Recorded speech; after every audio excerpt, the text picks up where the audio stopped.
The episode opens with a flashback, capturing the moment Franklin first encounters Irene in a bar. Their meeting is sparked by a serendipitous pool shot that Franklin uses as an opening to engage Irene in conversation. This marks the beginning of their relationship. Leaping ahead about half a century, the narrative catches up with Franklin and Irene, now an elderly couple, deeply in love. Although Irene is confined to a wheelchair, their affection remains strong. Franklin assists her outside, aiming to share a view of the night sky together. They venture to a shed, where a hidden underground tunnel leads them to an unusual door. Upon entering, they find themselves mysteriously elevated to an interstellar viewing platform, as if transported among the stars. Franklin has observed Irene's growing desire to gaze at the stars more frequently over the last year. They visited their special spot a total of 865 times, with visits increasing since Irene's fall the previous year. Attempting to understand her insistence, Franklin finally confesses that he's grown weary of their regular excursions to the stars. He's ready to hand over their secret responsibility to someone else. However, Irene firmly believes that this mystery is theirs alone to decipher. Meanwhile, their neighbor Byron is suspicious that Franklin and Irene are concealing something in their shed, and he's determined to uncover it. The next morning, as they were driving away, Byron hurried to their car, but Franklin, who views him as an irritating busybody, didn't appreciate the intrusion. Later, while attempting to mow his lawn, Franklin brushes him off completely. Back at his house, Byron shares his suspicions with his wife Janine, who advises him to stay out of their neighbor's affairs, insisting it's none of their business. In the car, Irene suggests that Franklin could be friendlier to Byron, but Franklin dismisses the idea. Irene persists, encouraging him to cultivate friendships rather than focusing solely on her. Later, Franklin and Irene visit the hospital. Irene sees her doctor, who plans to run some tests as her symptoms appear to be worsening, although her exact condition remains unspecified. While Irene was with the doctor, Franklin went to run some errands. He then got a call from his granddaughter Denise and ended up going for lunch with her. She's worried about them, having heard from a neighbor that they're roaming around in the middle of the night going for strolls. Franklin passes it off as simply watching the stars, but Denise is not so sure. She's worried and broaches the idea of them leaving the house. Franklin vehemently declines. While Franklin is away, Irene seizes the opportunity to visit an old friend named Sadie at a care home. During her visit, she is disheartened to see Sadie's deteriorating mental state. Feeling the need to confide in someone, Irene shares her secret with Sadie, explaining that she's been on special journeys but is also grappling with a serious illness. When Franklin returns to pick her up, they both look visibly exhausted, the relentless march of time eroding their mental faculties. This is particularly evident with Franklin, who is showing signs of senility, forgetting essential tasks such as refueling the car and picking up Irene from the doctor's office. At their home, Byron is proudly showing Janine his new campaign sign, excited about his run for councilman. Janine suggests he could delay his campaign until next year, but Byron is eager to start immediately. After their conversation, Byron sneaks over to Irene and Franklin's house to snoop around. While investigating, he receives a text from Janine prompting him to leave abruptly. Back at home, the conversation turns to the inevitability of death. Irene encourages Franklin to embrace life fully and consider moving on from their home should she pass away before him. After spending a pleasant evening together, Franklin begins to sing to Irene, but soon falls asleep. However, Irene is restless and ready to take action. She writes a note for Franklin, expressing her decision to take control of her situation while she still has the ability. In the note, she promises to see him again and leaves it by the chair as she prepares to leave the house. Irene intends to visit the Martian landscape on her own, a place they've often traveled to together. Just as she is about to leave, she discovers someone lying on the floor, struggling to breathe and desperately seeking her help. The next morning, Franklin is awakened by the sight of Irene crawling toward the house, breathing heavily. She urgently tells him that there's someone in the shed. With concern, Franklin grabs a hammer for protection and goes to investigate. Downstairs, he discovers a stranger doubled over in pain. Franklin immediately assumes the man is a junkie seeking refuge, but Irene senses something more troubling. Adding to the mystery, the man is covered in blood without any visible wounds. Concerned, Franklin decides to call the police. Officer Thomas soon arrives at the scene. He conducts a thorough check of the premises to ensure there are no immediate threats. Meanwhile, the camera subtly focuses on Franklin's back, revealing a patch of blood spatter on his right shoulder, a result of him carrying the bloodied stranger. As Officer Thomas prepares to inspect the upper floor, Irene pulls him aside for a private conversation. She confides in him that Franklin's mental state is deteriorating and that he might be seeing things that aren't there. Her intervention convinces the officer, and he leaves the property under the assumption that the incident was a hallucination on Franklin's part. Meanwhile, the narrative introduces another subplot featuring Stella and her daughter, Tony. They are far from the urban hustle. in the serene mountains leading llamas across the vast, rolling hills, a stark contrast to the urban school environment Tony usually frequents. That evening, Tony welcomes Matthias to their house, believing this could be the beginning of a new friendship. However, unbeknownst to her, Matthias has an ulterior motive. He reveals that he was dared to visit what is rumored to be a haunted house and was offered 4,000 pesos to step inside, casting a shadow over their budding interaction. The local rumors swirling around Tony's grandfather's involvement in cultish activities have piqued the curiosity of the local kids, including Matthias. This revelation devastates Tony, who had mistakenly believed that Matthias's visit was the beginning of a romantic interest. When Stella arrives and finds Tony with Matthias, she quickly intervenes and shoos him away. After dealing with the situation, Stella takes a secretive path to the back of an old church nearby. There, hidden from plain view, is a door that strikingly resembles the one found in Franklin and Irene's shed, suggesting a deeper, mysterious connection between the two locations. Back to Franklin and Irene, as the situation at their home becomes more dire, the stranger on their floor suddenly passes out and starts convulsively shaking. Irene, recognizing the symptoms from a past experience, suspects it could be related to a virus she once battled. She quickly sends Franklin out to get a refill of Tamiflu, hoping it might help. While Franklin is away, Irene takes the opportunity to sift through the stranger's belongings. She finds numerous gold coins and a photograph labeled Gabriel, suggesting a possible identity or connection. With the man coughing uncontrollably and in obvious distress, Irene decides to take matters into her own hands. She prepares a homemade remedy she hopes will alleviate his symptoms and begins to read aloud from a book she found among his possessions, trying to soothe him with her voice. Byron, eager to gather support for his councilman campaign, is out trying to collect signatures from the locals, but he's finding it difficult to get any cooperation. Spotting Franklin entering the pharmacy, Byron seizes the opportunity and approaches him for his signature. However, Franklin declines and hurries inside the pharmacy. Inside, Franklin encounters a new pharmacist who isn't familiar with him or his prescription history. To ensure everything is in order, the pharmacist decides to call the doctor for verification before dispensing any medication. The doctor, wanting to discuss the situation directly, asks to speak with Franklin. This unexpected complication adds another layer to Franklin's already stressful day. Stella, unable to find Tony inside their house, grows anxious and decides to search for her by car. She eventually locates Tony and decides to take her to a restaurant to talk and give her advice over a meal. Tony expresses her feelings of isolation and the mockery she faces from peers because of the mysterious reputation of their house. Stella responds by hinting at a deeper family secret, explaining that every family member is a guardian of something significant, and assures Tony that she will understand her role when the time is right. Their conversation is abruptly interrupted when Stella receives a notification that the alarm at their house has been triggered. Alarmed, they rush back home to check on the situation. Meanwhile, back at Franklin and Irene's place, the stranger regains consciousness and introduces himself as Jude. He's uncertain of his origins, but believes he might be from the mountains. Jude also recalls being carried, which Irene and Franklin assume must have been Franklin's doing, though Franklin has no memory of it. Upon returning with the Tamiflu, Franklin displays a cautious demeanor toward Jude. Unlike Irene, who shows concern and willingness to help, Franklin is reticent and distant, focusing more on Irene as she starts to feel woozy and faint, indicating his primary concern remains her well-being. Denise, who is struggling to stay alert during her lecture, is fortunately assisted by a fellow student named Cliff, who offers her a cup of coffee. This small gesture leads to a connection between the two. They went out for a drink, and she told him about her family, but that was not entirely the truth. She told him she has taken on the significant responsibility of looking after Franklin and Irene. He asked why her father couldn't do it, but she brushed it off, saying he is busy. Meanwhile, a tense conversation unfolds between Franklin and Irene. Franklin confronts Irene about a secret she's been keeping concerning Dr. Maurice's advice. Irene agrees to follow the doctor's instructions, but in return she asks for Franklin's support as she continues to investigate the mysterious doorway and its significance. Although hesitant, Franklin begrudgingly agrees to support her quest. After receiving the notification of the alarm, Stella returns home with a gun, only to discover that an old friend has broken into her house. The intruder questions whether Stella is training Tony, hinting at a connection to the same mysterious elements tied to the doorway. That night, after Franklin has warned Jude not to harm Irene, Jude finds himself unable to sleep. As Denise and Cliff are about to depart, she tells him that she had lied in their conversation earlier, and she told him about her personal challenges, including the emotional weight of her father's voluntary death when she was just 5 years old. Jude quietly takes Irene's letter and stealthily moves through the house. Jude's actions take a startling turn when he retreats to the bathroom with a knife. There, he carefully cuts into his leg, revealing a strange cylindrical cylindrical object embedded beneath his skin. It appears to be some kind of tracking device. Understanding the implications of being tracked, Jude decisively crushes the device, ensuring it can no longer function. After dealing with the device, he slips out into the night. Franklin delves into the mystery of the gold coins he found among the stranger's belongings. He takes them to a local trader who identifies them as Spanish doubloons, but the exact origin of their minting remains uncertain. Simultaneously, Stella confronts the intruder she found in her home. She sends Tony out and questions him about his presence. He responds by handing her a paper, describing it as a special assignment, and insists that she involve Tony. Meanwhile, Franklin, showing a gesture of care, returns home with a bag of clothes for Jude, the stranger who recently revealed his name. However, he specifically avoids giving Jude any of Michael's belongings, as the memories associated with them are still painfully fresh. Responding to Jude's simple request for food, they all head to a diner. The outing takes an uncomfortable turn when Jude becomes ill and vomits during the ride home. Denise is presented with a significant opportunity by her superior Mark. She's been invited to join a newly forming research group which promises a substantial salary increase but also requires a hefty time commitment. This new role would not only be a step up in her career but would also demand she manage it alongside her ongoing internship, essentially doubling her workload. Faced with the potential benefits and the daunting prospect of increased stress, Denise feels torn and unsure about whether to accept the offer. Throughout these events, fragments of Jude's past begin to surface in his mind. He recalls snippets of his life before arriving at the Yorks, including a conflict with another individual. Byron comes under fire for forging signatures on his campaign. He received a call, and he was told to put his campaign in suspension to not face legal matters. Franklin, acting on Irene's suggestion, takes Jude out for some male bonding in an attempt to better understand the mysterious guest. They spend the day playing chess, a setting that gives Franklin ample time to evaluate Jude's character and intentions. Despite the shared activity, Franklin's suspicions grow, and he concludes that Jude might be a con artist. Convinced that it's best for Jude to leave, Franklin decides to give him $5,000 to help him on his way and drives him to the bus station. However, as Jude prepares to board the bus, Franklin begins to have second thoughts about his decision. The complexity of the situation and perhaps a sense of unresolved doubt lead Franklin to reluctantly invite Jude back, allowing him another chance to prove his intentions and possibly clarify his mysterious connection to their family. At home, Irene makes a startling discovery among Jude's possessions, a mysterious orb that seems to have the ability to disintegrate matter. When she places it on the coffee table, the table vanishes without a trace, leaving her both amazed and alarmed. Meanwhile, Denise decides to visit her grandparents and encounters Jude, who they introduce as their new caretaker. Denise is skeptical of Jude, especially given the peculiar circumstances of his arrival and the strange incidents surrounding him. Although Irene suggests that Denise should head home rather than stay the night, Denise leaves, but not without instructing Jude on her grandparents' needs and expectations. She opts to stay with a friend, driven by a resolve to uncover Jude's true identity. Later that night, Jude has a private conversation with Irene. He confides that he believes his presence at their home is no coincidence. Jude reveals that he is searching for his father, named Gabriel, the same name on the Polaroid found earlier, and he seeks Irene's assistance in this personal quest. In another part of the house, Franklin discovers a bloodied knife in the bathroom. While cleaning up, he notices fragments of the mysterious orb that Irene had found, now broken and swirling up through the sink. Unfortunately, the water quickly washes them away before Franklin can examine them further, deepening the mystery of the strange object and its capabilities. Byron, undeterred by previous accusations of meddling, finds himself unable to resist the lure of the mysterious activities at the Yorks' residence. Driven by curiosity, he sneaks into their property and makes his way to the shed. Inside, he navigates through the clutter until he confronts the secret door, the very threshold that seems to be the heart of the enigmas surrounding Franklin and Irene. Meanwhile, the narrative shifts back to Stella and Tony. In a parallel scene reminiscent of earlier discoveries, Stella takes Tony to a secretive doorway located behind the chapel, a portal similar to the one in the Yorks' shed, but with a distinct feature. This doorway is equipped with a strange control panel that Stella manipulates to set their destination. After entering a sequence of commands, Stella and Tony step through the doorway and find themselves instantly transported to New York City.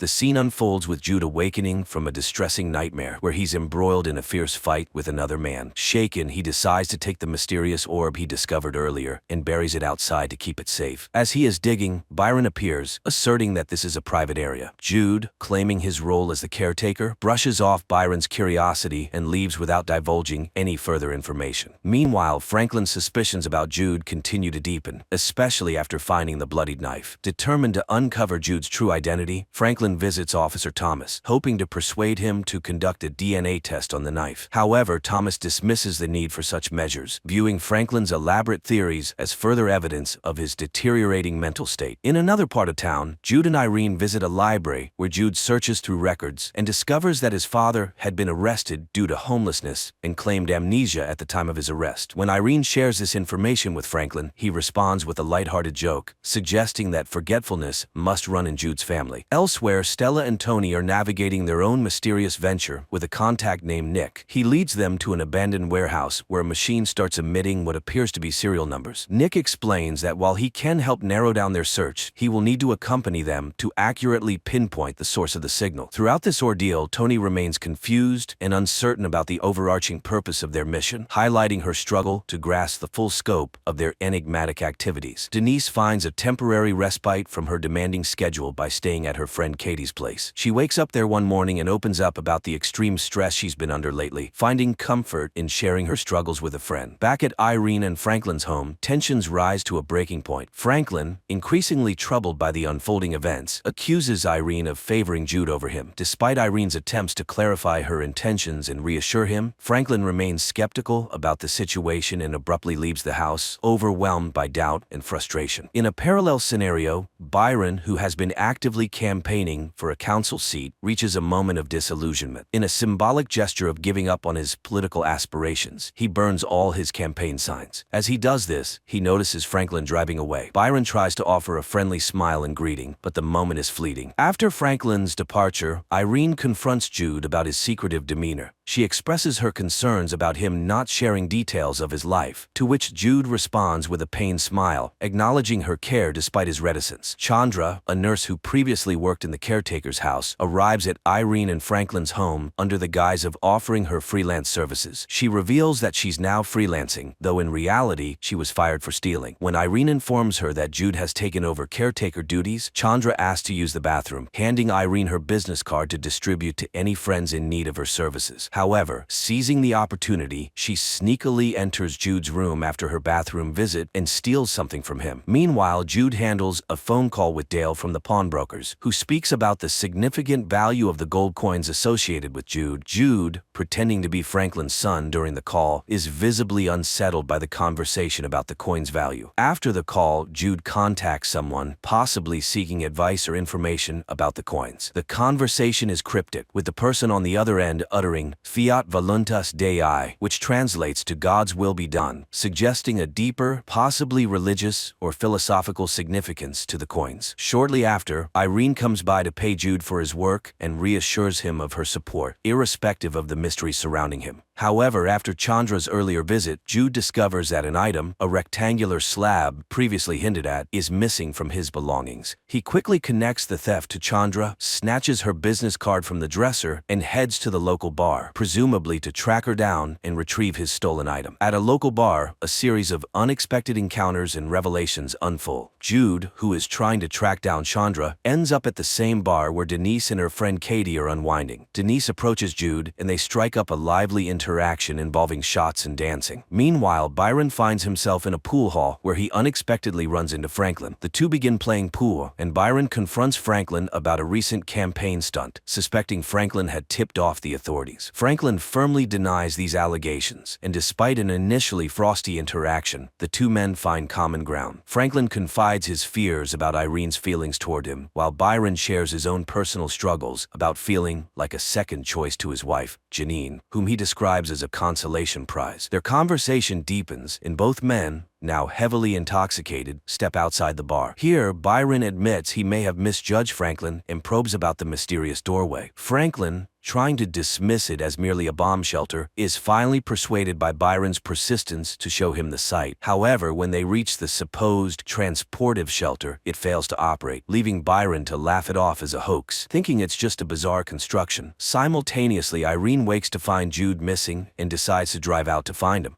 As she searches, Jude, leaving the bar, is stopped by the police. The confrontation triggers traumatic memories of a past altercation where he had to defend himself, explaining the previously noted blood. As Irene drives past, she sees Jude face down on the hood of a police car, being detained, a sight that shocks and worries her about his fate.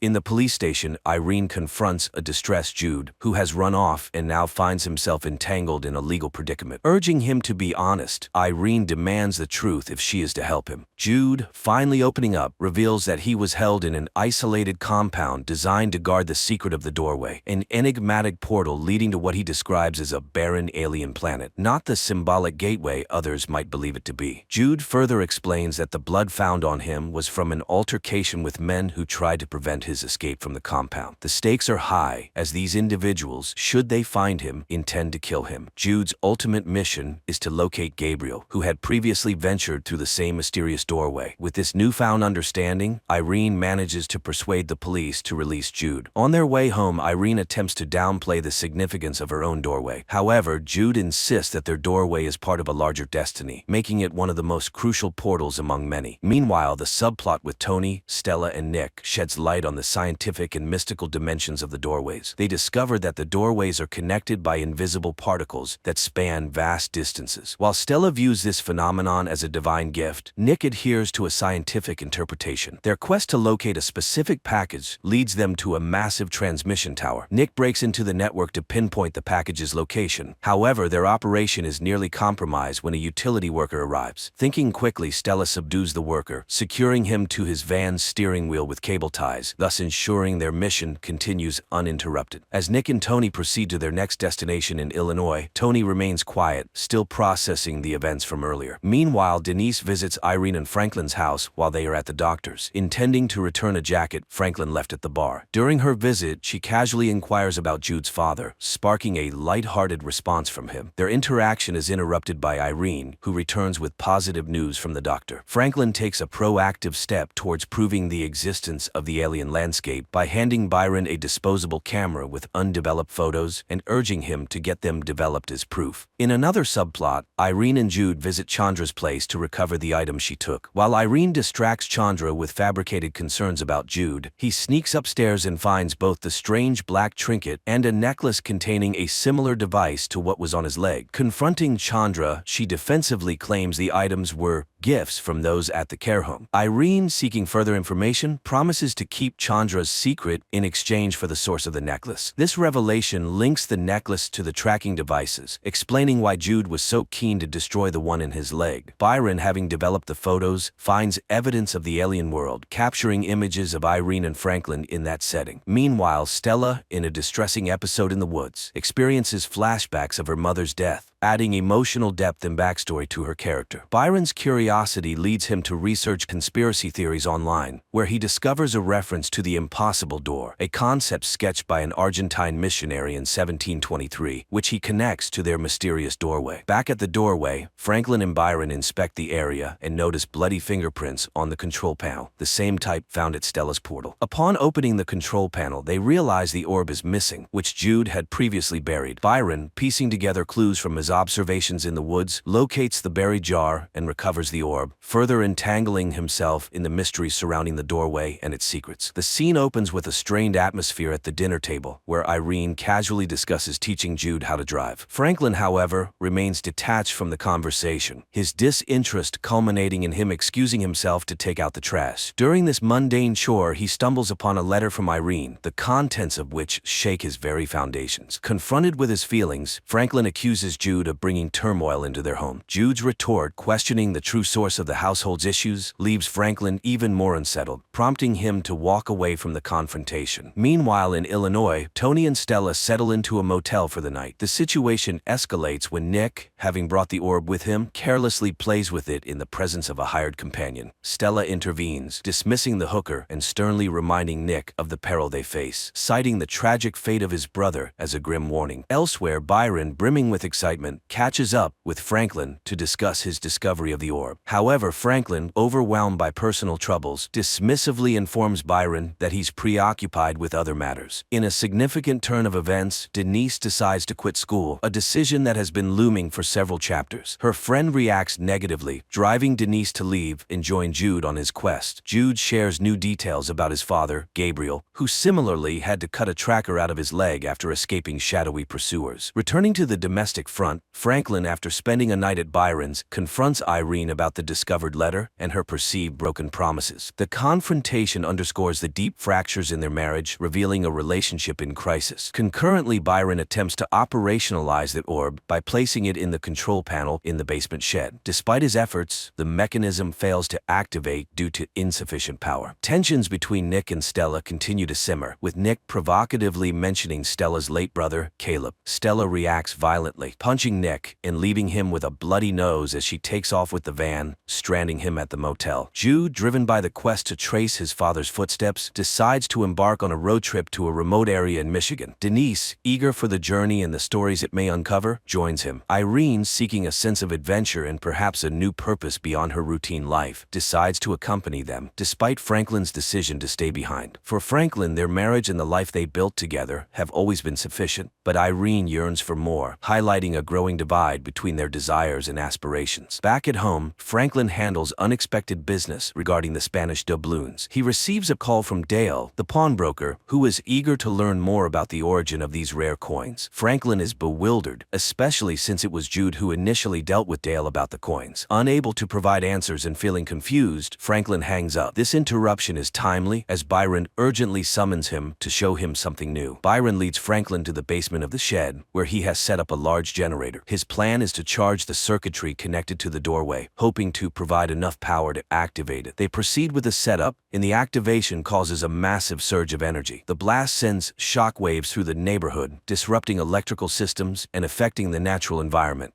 evidenced by flickering lights and birds dropping from the sky. Simultaneously, Stella and Tony, who had been tracking related anomalies, receive a precise ping on their equipment indicating the location they need to head towards, spurred by the energy surge from the doorway. In the shed's basement, the power-up is successful, and Franklin and Byron find themselves transported to the alien viewpoint. They are greeted by a breathtakingly beautiful vista, a stark contrast to the mundane world they've left behind. Overwhelmed by the beauty and the surreal experience, Byron expresses a desire to explore further, but this time, Franklin, who has previously been apprehensive about such adventures, admits that he is no longer afraid. This moment marks a significant personal breakthrough for Franklin, reflecting his readiness to embrace the unknown. Franklin reveals to Byron the spacesuits he's been designing for years, but never had the courage to use. Inspired, Byron vows to help make them functional. Meanwhile, Irene, Jude, and Denise arrive in Michigan at the home of a woman named Hannah, who recognizes Gabriel from a Polaroid Jude shows her. She explains that she and Gabriel were once romantically involved, but he disappeared 15 years ago without a trace. Feeling their trip might be futile, Irene considers heading back, but Hannah persuades them to stay overnight. That evening, Irene hears a suspicious noise upstairs, but is reassured by Hannah that it's nothing. Unknown to the guests, Hannah enters a hidden room where a man named Paul is monitoring everything. They discuss making contact with Franklin after Paul plays a voicemail from him about the coins. Back home, Byron skips Janine's barbecue to focus on his project with Franklin. During a tense conversation, Janine admits she reported Byron's campaign forgery out of a desire for a simpler life, revealing a deep rift between their aspirations. Denise confronts Irene, feeling pushed away, and Irene admits she feels guilty about Michael's past struggles, believing she doesn't deserve Denise's love. Overcome with emotion, Irene apologizes, and they share a heartfelt embrace, understanding each other better through flashbacks of Michael's depression. Meanwhile, Tony finds a video of Jude singing karaoke Loki, which leads Stella to confirm that Jude is the apostate they've been looking for. Tony calls Nick for help in tracing Jude's steps. On another front, Byron and Franklin test the spacesuits they've been working on. Byron explores the alien landscape, excitedly communicating back to Franklin until he goes silent after claiming to have found something incredible. Left alone, Franklin fears the worst, struggling with guilt and concern over Byron's sudden disappearance. Irene takes Denise into the shelter to explain the turmoil she's been experiencing. She shares that after Michael's voluntary death, she struggled to find a reason to continue living and hoped the portal might help her cope with her grief. Irene confesses that her intention was to shield Denise from the portal's complexities, but Jude's arrival has caused events to spiral out of control. Feeling betrayed by the deception, Denise walks away, upset by the revelations. Meanwhile, Tony and Stella encounter Chandra and a sinister man on the shore. The man exchanges gold doubloons worth much more than the $3,000 Chandra demands for information about Jude. After obtaining what he needs, the man abruptly kills Chandra, retrieves the doubloons, and warns that he will ensure Stella remains tough. He then sets Chandra and her car on fire, leaving Tony to witness the horrifying scene from a distance. Jude panics upon realizing the orb is missing from the garden. Meanwhile, Franklin searches for Byron on the observatory deck, but finds no trace of him, leaving both men distressed. Janine, worried, questions Franklin about her husband's whereabouts, but he reassures her without giving specifics. Inside, Jude confronts Franklin about the dangers of their endeavor, explaining that there's nothing but wasteland on the alien planet. Stella and Tony discuss their predicament, with Stella admitting they can't escape the man pursuing them. As the man leads Tony to the York house, noticing dead birds signals they're close, he reveals to Tony that Caleb is her father, not Stella's brother. At the garden, Tony finds Franklin held at gunpoint and forced inside. Meanwhile, Jude thanks Denise for her help at the bar, but their chat is cut short when Stella starts shooting, causing Jude to flee into the woods. Denise returns to the York house and finds herself and her grandparents also at gunpoint. The stranger coerces Irene into revealing the doorway's location, then heads to the shed. Irene comforts a distraught Tony, who doubts their mission and condemns their actions, citing Chandra's death as a stark contradiction to their supposed divine mission. The stranger alters his plans and informs Stella, using the family as leverage to capture Jude, known as the apostate. Upon his arrival, Jude is assaulted by the man, hinted to have been sent by an unidentified woman, though details remain vague. During a scuffle, Franklin manages to overpower the stranger, who is then tasered, bound, and gagged. Stella and Tony, with the captive in tow, leave their old lives behind, driven away with a new bargaining chip. Simultaneously, Jude and Denise decide to escape through the doorway to Bangkok, distancing themselves from the chaos. Irene resolves to limit their use of the mysterious doorway, dismissing its once-thought potential, which Franklin accepts with a mix of relief and determination to resolve unfinished business regarding Byron's fate. As Stella and Tony are ambushed and forced off the road by Hannah and her associates, the tension escalates. Hannah confronts Cornelius, the bound stranger, intensifying the conflict. Meanwhile, the couple embarks on another journey to an unknown alien planet. However, Franklin experiences a system failure in his oxygen supply, causing him to lose consciousness. Irene follows him, bravely entering the alien environment without a spacesuit to help him. It turns out the atmosphere of this planet is suitable for human life. She removes her husband's helmet, and together they discover an ancient city beyond the hill. It turns out that guardians of humanity have been living here for about 100,000 years. They are the ones who built hundreds of quantum portals on Earth and many other planets. This is where the first season ends. We were left with a setup for the second season, but unfortunately the series was cancelled.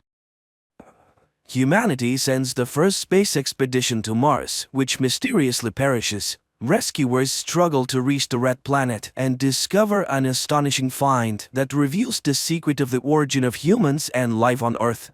I don't know what the hell we just did. A party is held at the house of astronaut Luke Graham in honor of his departure to Mars. Families of his friends and colleagues gather, and the man says goodbye to those staying behind, including his friend Jim McConnell, who had long been preparing for this flight but had to leave the project due to his wife's illness. The friends wish Luke a safe flight and remember the deceased woman. She would have been happy that the mission takes place. In 2020, the first manned expedition arrives on the Red Planet. Soon people discover a strange white formation near the base in the Cydonia region, which they suspect is the extrusion of a layer of water which will be useful for future human colonization. Transmitting the news of the find to the command center aboard the International Space Station, 4 crew members head to the location of the formation for further research. Arriving on site, people see a tall mountain which radar identifies as metallic. Then the astronauts begin to hear a strange low sound, but they think is just interference from their Mars rover, and when they increase the power of their equipment, the sand beneath their feet starts to move. At first, this doesn't cause much concern. The astronauts stay in place, examining the mountain, above which a sand whirlwind is growing. But soon it begins to behave like a sentient being, seemingly examining the newcomers and then attacking them, killing 3 astronauts within seconds, and then emitting a powerful electromagnetic pulse, destroying most of the working electronics aboard the ship. After the whirlwind subsides, a huge human face carved out of dense material appears from under the layer of sand. The space station receives an unintelligible message from Luke, but they do not understand what happened and whether Luke is alive. The leadership realizes that the rescue expedition needs to be organized, but how this can be done technically is unclear. Then Jim proposes a solution to the problem, as he had developed plans for evacuation from Mars. The station commander agrees to consider it, but opposes Jim's participation in the expedition because the man refused to undergo tests and left the project. Woody Blake insists on including his friend in the crew, as his refusal to go on the first flight was for a good reason. He was very worried about his wife. Moreover, it was he and his wife who studied and designed the flight to Mars. So Jim knows more about this planet than everyone else, which will undoubtedly help in the rescue mission. Hearing his arguments, the commander agrees, and the rescue ship with a team of 4 people heads to Mars. In addition to Woody and Jim, the crew includes specialist Terry Fisher, Woody's wife, and Phil Ohlmeyer. Along the way, Jim kindly envies the love between Woody and Terry, observing how tenderly they treat each other. Soon, the surface of Mars becomes visible from the ship, and people note that the expedition camp is intact, and even see 3 burial mounds next to the building. It is unclear what happened to Luke. Maybe there was simply no one to bury him. Soon, a magnetic storm covers the planet, and the astronauts can no longer see anything. Command gives permission to land. Woody goes to share the news with Jim and catches him watching a family movie from which it becomes clear that his wife was also an astronaut, and together with her husband, they dreamed of flying to Mars. The ship is preparing to enter orbit around the red planet, but then a swarm of micrometeorites appears in its path, and one of the meteorites punctures the hull, injuring Phil's arm. The station begins to lose air, and Woody goes into open space to find and fix the breach. However, the breach is so small that it cannot be visually detected, and then Terry squeezes out juice which floats to the hole and seeps through it, indicating the breach. However, the crew does not notice another breach in the fuel line of one of the main engines. When the engine ignites, the fuel displaced into space explodes, destroying the ship. The crew has no choice but to quickly don their spacesuits and venture out into open space, hoping to maneuver to the supply module left in orbit from the first expedition. They find the module, but it is moving on a lower orbit than theirs, and too fast. Woody uses up all the fuel in his rocket pack to reach the module and secures a rope to it. However, he fails to stop his own flight and continues to fall towards Mars. Terry, wanting to save her husband, detaches her rope and goes after him. But Woody, realizing that if she continues to try to save him, she will face certain death, removes his helmet and perishes. Crying, Terry watches her husband's body fall to the planet and then returns to the others. The 3 astronauts land on the planet using the module. Although the module itself will not be able to take off again, the rescuers brought with them new motherboards for the first expedition ship, replacing the burnt-out ones. Upon arriving at the base of the first expedition, they explore it, but find no one. Although the living quarters are completely intact, Jim goes to the greenhouse and is amazed that all the plants are doing well, everything is functioning and working. The astronaut removes his helmet, and in the reflection on the water, he sees Luke with an axe attacking him, not believing that this is a real person, not a vision. The man is seized, and only then does he begin to believe that they have come for him. The astronauts understand that Luke is not entirely mentally stable, as he has spent more than a year on Mars in complete isolation from the world. After recovering from the sandstorm attack, he buried the deceased and began studying the strange structure. He shows the rescue team the video recording of the discovery that cost his crew members their lives, and people are astonished, realizing that they are looking at the face of a humanoid. He then demonstrates his most important find, a recording of the sound he heard near the formation. After several months of analyzing the sound, he understood that it represents a diagram of human DNA on a rectangular coordinate system in space. Someone left it here as their signature, but later, remembering how Phil created the DNA of his ideal lover from candy, Jim realizes that this is not a signature. In reality, it is a peculiar test left by the creators instead of a lock guarding the entrance to somewhere. It turns out that the first expedition perished because they answered incorrectly. Instead of complementing the DNA proving that they were humans, the astronauts directed radar at the face. Since the answer was wrong, the structure's security system, the sandstorm, destroyed the intruders. The team heads to the Sphinx, but first they send a robot and transmit a signal with the supplemented DNA through it. A bright light shines from an entrance that appears in the face. Everyone except Phil, who stays behind to fix the ship, goes to the face. Jim gives Phil the order to take off at a precisely determined time, even if they don't return. Then the people enter a white room, the door closes, and the astronauts lose contact with the ship. Soon the room fills with Earth's atmosphere, and the people remove their helmets. Immediately behind them, another airlock opens, and upon passing through it, the astronauts find themselves in a dark room where they see a massive three-dimensional projection of the solar system. Then a hologram of a Martian appears, silently explaining to the people that in the distant past, a massive asteroid struck Mars, destroying the planet's ecosystem, which strongly resembled the Earth's. The Martians had to evacuate their race to other star systems, but they also sent a ship from Mars to neighboring Earth, containing the seeds of future life. Hundreds of millions of years later, multicellular plants and animals appeared on the planet, and no one could explain how it happened. Many years have passed since this panspermia. The new forms that emerged from the sent DNA evolved and became humans. They were supposed to return home to Mars one day so that the Sphinx would recognize them as the descendants of the grandiose experiment. The hologram reaches out to the Earthling, conveying that they belong to the same species. The Martian hologram disappears, and in front of them opens the hatch of a spaceship, on which someone from them can fly to the new home of the Martians. At this time, Phil unsuccessfully tries to contact his friends and prepares for takeoff. The people hear his warning that the storm is getting stronger and will soon engulf the ship. They realize that they need to hurry, but Jim refuses to return to Earth when the opportunity to fly to another galaxy arises. He is sure that this is an invitation and he was born precisely to reach the new world. Jim says goodbye to his friends. Terry gives him a small rocket pendant to remember, which once belonged to Woody, and the astronauts leave. Meanwhile, Phil repeats the call, but not receiving an answer, he hesitates to press the launch button, and Jim enters a light elevator that lifts him onto the Martian ship. The two remaining astronauts barely make it back to the ship due to the sandstorm, and only because Phil, contrary to the order, delays the takeoff.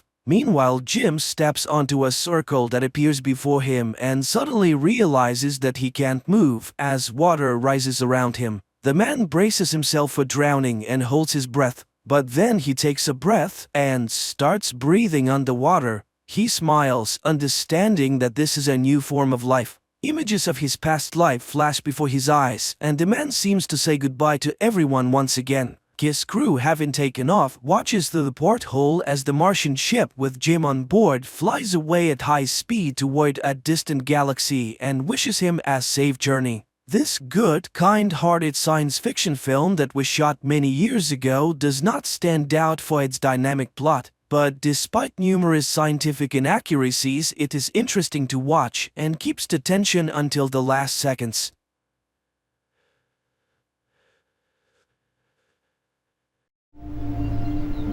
Okay. If it were a plague, where are all the bodies? American tourists, a young couple named Janai and Riley, arrive in Iceland to admire the magnificent nature and spend some time alone together. They check into a hotel and begin their sightseeing with a visit to a geothermal pool. Janai knows that Riley has spent all his savings on this trip and appreciates it. Though Riley doesn't think he did anything extraordinary, he just wanted to make his beloved happy. Janai notices that Riley brought his father's Rolleiflex camera and a lot of film.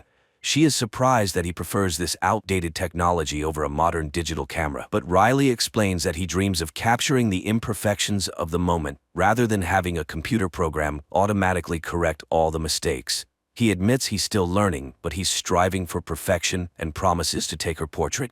One day they visit an old church, and a priest tells them its history. The man is convinced that life in pre-Christian times was simpler. It was an era of long journeys and discoveries. The couple tours the island's landmarks, goofing around and capturing everything on camera. Later, Janai tells Riley that her father is a preacher, although his church isn't as beautiful. She often visited there and, of course, believes in God. They then explore the waterfalls, and Janai is thrilled by the beauty. They are very happy and consider the trip wonderful. However, at night, Janai can't sleep. It's too bright outside. She looks out the window and sees strange flashes of light in the distance, mistaking them for an exceptionally bright aurora borealis. But exhaustion takes over, and she falls asleep. In the morning, Riley wakes Janai up at 10 a.m., not noticing the date that appeared on his digital watch, 2028. Janai, however, still lives in her own time and finds it hard to wake up. The constant daylight outside is also a challenge for her. Nevertheless, she somehow manages to get out of bed. The couple heads out for breakfast, but it turns out that no one has prepared it. In fact, there's a strange silence and emptiness all around. There's no sign of the staff, nor of other guests. Riley suggests they go to a cafe, and the couple steps outside, but here too the emptiness reigns. There isn't a single passerby, although the traffic lights work perfectly, and the signs above the establishments and shops are brightly lit. They are puzzled. Maybe there's an event in the city today, or a holiday? Riley remembers the solstice, an ancient celebration, and wonders if all the townspeople, young and old, have gone to it. The couple walks down an utterly deserted street, occasionally shouting, but there's no one around, no staff in the shops, and no one responds to their calls. Their personal phone calls also go unanswered. Soon, Riley and Janai enter an empty cafe where Riley notices several working televisions, but every channel shows everything except the news. Janai starts to panic. Riley is equally baffled. If there was a plague, where are the bodies? If aliens are to blame, where is their ship? There are no new emails or posts on the internet, no activity at all. They return to their room, where Janai continues to call her relatives and friends, but all remain silent. The internet works, but there are no updates. Riley launches a world map view, but the same picture is everywhere. Empty cities. He takes Janai outside again. Soon they notice a working car, and without being able to find the owner, they simply take it. The couple drives around the city and eventually reaches the church, but everywhere there is the same silence and emptiness. Then they drive out of the city, but it's the same there. Their parents do not answer the calls. Only answering machines are working everywhere. They continue to speculate about the causes of what happened. Riley suggests various theories, even the possibility of the second coming, but Janai is tired and wants to sleep, so they return to their room. In the morning, Riley suggests making breakfast, but Janai is completely drained and doesn't want to move. She dreams of leaving the island, but how can they do that? And she is also tormented by thoughts of being chosen. Maybe they were needed for something by God. After all, it's impossible to explain what happened otherwise. Riley, on the other hand, believes it's all about a virus, and it's quite possible that the entire population of the island simply fled. Riley tries to remain optimistic. He makes coffee for Janai and then takes her to the store. Filling the trunks of 2 SUVs with groceries, he drives Janai to a house they have chosen. Later, they go to a store and pick out new clothes for themselves. Riley explains that the electricity on the island is powered by geothermal energy, so most likely it will continue to function for a long time until the equipment breaks down. Riley does his best to distract Janai from sad thoughts. They drink at a bar and then play strip games, but in the morning they suffer from hangovers. Janai again talks about being tested, but faith and religion are not the same, and who knows what God has planned. However, for now, this world belongs only to them. They continue to tour the island, and Riley takes pictures of Janai in all the scenic spots. One day they find a geothermal pool and enjoy a bath there. Then they make love and sleep right on the grass. When she wakes up, Janai admires the beauty of the island's nature, while Riley tirelessly photographs her. One day they go to get groceries, and while Janai punches cereal boxes, Riley, riding a shopping cart, falls and injures his arm. In the evening, he invites Janai to a romantic dinner. The couple dresses up and Janai applies makeup, but once they sit at the table, she immediately starts an unpleasant conversation because she can't stop thinking about what happened during the day and pressures Riley to promise not to put himself at risk again. After all, what would happen to her if something happened to him? They are completely alone here, and no one can help them. Janai sinks deeper into depression despite Riley's promise to take care of himself. She remembers her home and a book that is very dear to her. Her father once gave it to her, and she turned it into a kind of diary, writing down the events of her life on its blank pages. She even confessed her love for the first time there, and now she dreams of just holding it in her hands. Riley reminds her that they have each other, and they will be able to survive. After all of humanity's achievements are at their disposal.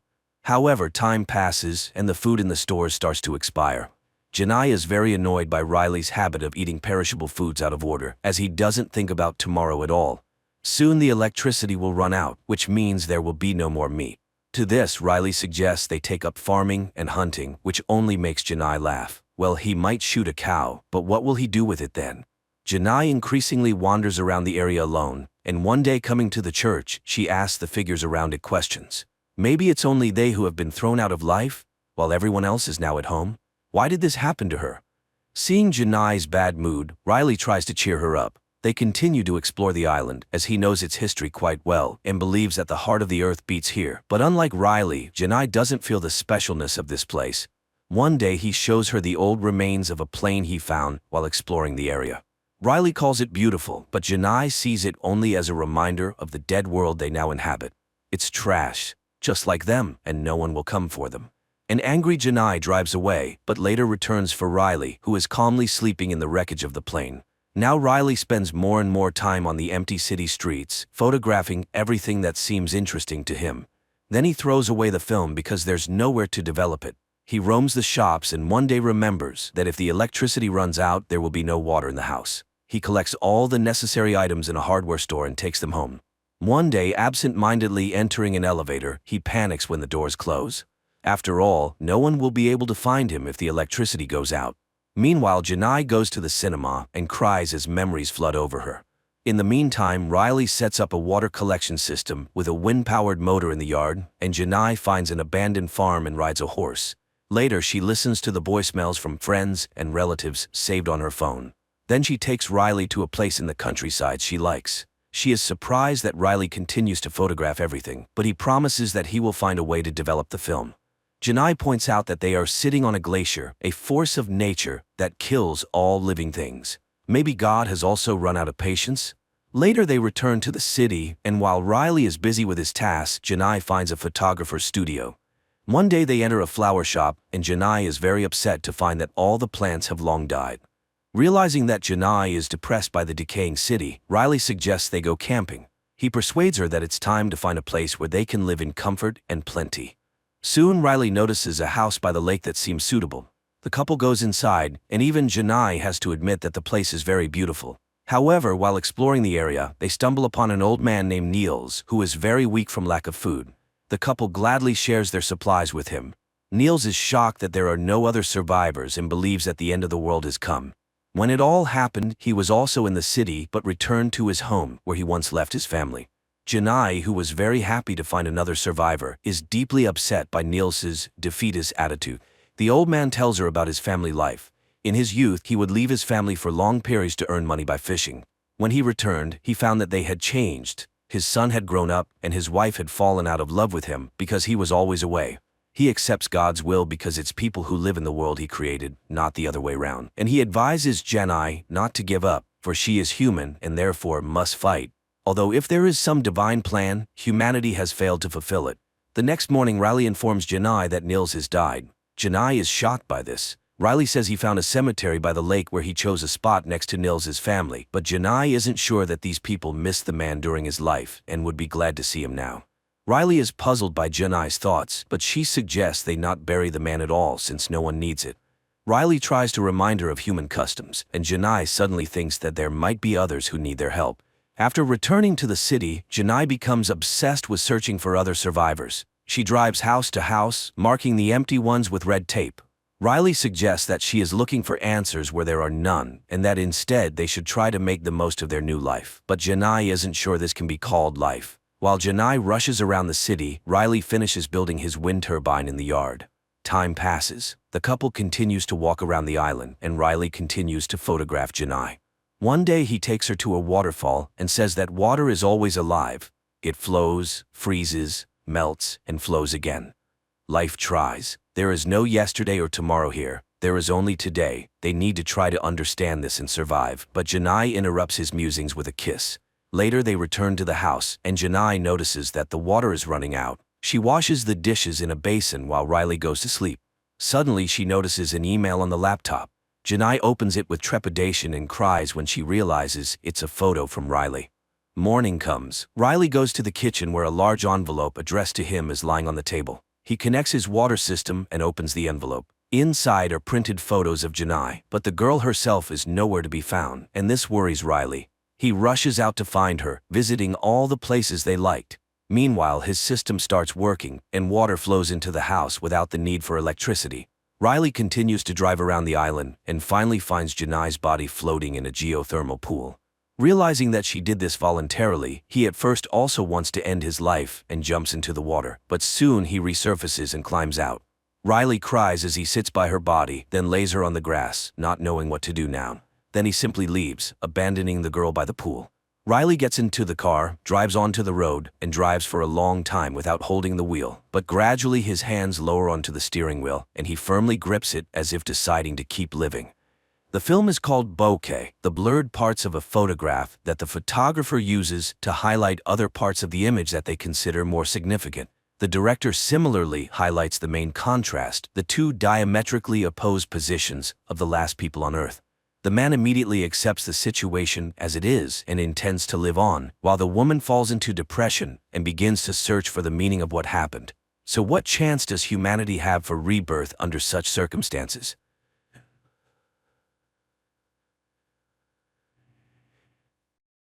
A man discovers a loophole in the universe and travels back in time to retrieve his wife and job, while also finding out the winning lottery numbers to become wealthy. I think you and I can do this together the right way.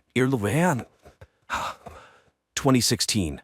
Attorney Patrick Landry introduces his partner, Philip Grimmer, to Evelyn's sister.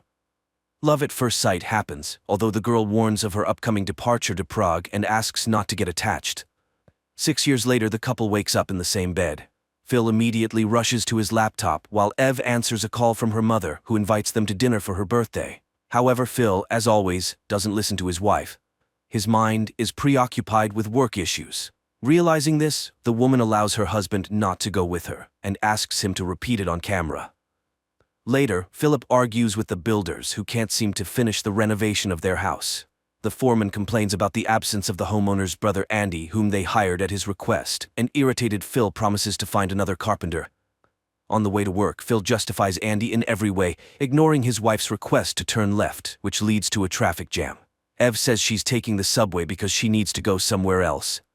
Philip, on the other hand, goes to his brother, who overslept. The crucial thing is that he hasn't consumed alcohol, which is strictly forbidden for him because he's an alcoholic. After sending his brother to work, Phil rushes to the company as it's an important day for them. He texts his wife, hoping she's already there, but she asks for a conversation which her husband once again doesn't hear. Later, they all gather at the same table because they work for the same company they own. Patrick complains about the lack of a secretary in their team, so Ev has to work much more. Still, Phil reminds them that today they will make a deal with Kiss Company, and money won't be a problem anymore. In the evening, Patrick presents his part of the presentation, while Phil works on his own. Finally, after finishing everything, the man goes home, only to find the bedroom painted blue and his wife asleep. In the morning, Ev wakes him up with a question about the bedroom color. However, her husband refuses to discuss this trivial matter and rushes to meet with representatives of the Kiss Company, which specializes in building mines for valuable minerals. The lawyers are convinced that they are the best to mediate with the locals who oppose the project. Afterward, Phil rushes home with champagne to celebrate their success with his wife, but Ev meets him with her things packed, as she intends to leave him. She reminds him of numerous instances when he ignored her interests and departs. Phil roams around the house, not knowing what to do, but then remembers the invitation from his mother-in-law and goes to Evelyn's parents' home. However, the woman refuses to talk to him, and to prevent a scandal, Patrick takes his friend to a bar. He confesses that he knew about his sister's intentions but kept quiet because of a contract. Disheartened, Phil heads to the restroom, where he stumbles upon an ad inviting him to use Plan B and correct his mistakes. All evening he tries to find his wife, but she is nowhere to be found, and she doesn't answer his calls. The man dials the agency's number and, not entirely sure what he's doing, names the date of the day he'd like to return to. Specifically, yesterday morning. In the morning, Phil wakes up to find Andy working in his living room. Due to the events of the previous day, his head isn't functioning well, and he is surprised to read a message from Plan B. Then, there's a knock on the door, and two identical guys appear on the doorstep, grabbing Phil and dragging him into a van parked outside. After this, he wakes up 2 days earlier. Bewildered, Phil, without allowing his wife to finish, agrees to go to her mother's birthday party, which astonishes Evelyn. He also requests the foreman to find a replacement for his brother. On the way, stuck in traffic again, he follows his wife and discovers her at a clinic, where a surprised Ev mentions a delay. Phil doesn't understand why she didn't tell him earlier, but she suggests discussing it later. He waits for her in the car, where his wife admits she considered their relationship over. Her husband pleads for another chance and asks her to remind him what color she wanted for the bedroom. He then calls the foreman, who has already painted the walls blue, orders him to stop, and later fires Andy. At work, Phil takes on all of Ev's extra work, which leaves him with no time to complete his part of the presentation. While his wife goes to meet a friend, he rushes home and paints the walls in her favorite color. Catching him in the act, Evelyn is surprised, but counts it as an effort. Furthermore, he apologizes for her having to do something she doesn't love, despite always dreaming of being a musician. He suggests she resume playing the cello. The woman is completely taken aback. In the morning, Phil confesses that he hasn't finished his part of the presentation. Patrick tries to fix the situation, but Kiss refuses to sign a contract with the lawyers. Later, the family goes to a formal dinner, where Phil raises a toast to the family. Patrick admits that he had a relationship with one of the Kiss executives for the sake of the contract, even though he has a family, and they still have a chance.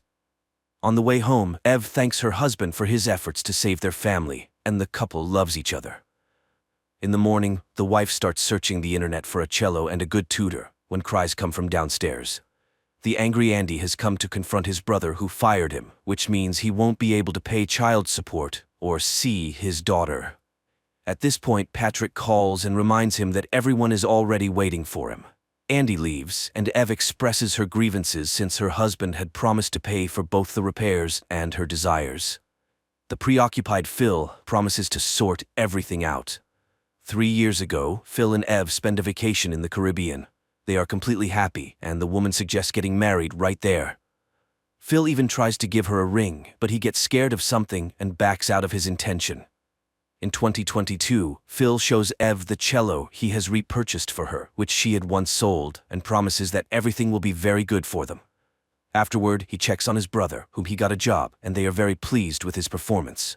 Andy asks him to pass a gift to his daughter, because his wife spotted him drunken and hasn't allowed them to meet. Andy's wife doesn't believe in her ex-husband's potential for change, but Phil persuades her otherwise and gives the gift to his niece. Later, he brilliantly presents and Kiss signs a contract with them, provided that they find a good lawyer who will exclusively represent them. In the evening, Patrick informs Phil that he has made arrangements with a highly reputed lawyer and asks him to attend a meeting. It turns out to be Miranda Delano, which Phil receives with visible tension. The reason is that he outplayed her in court, and the woman hasn't forgotten that.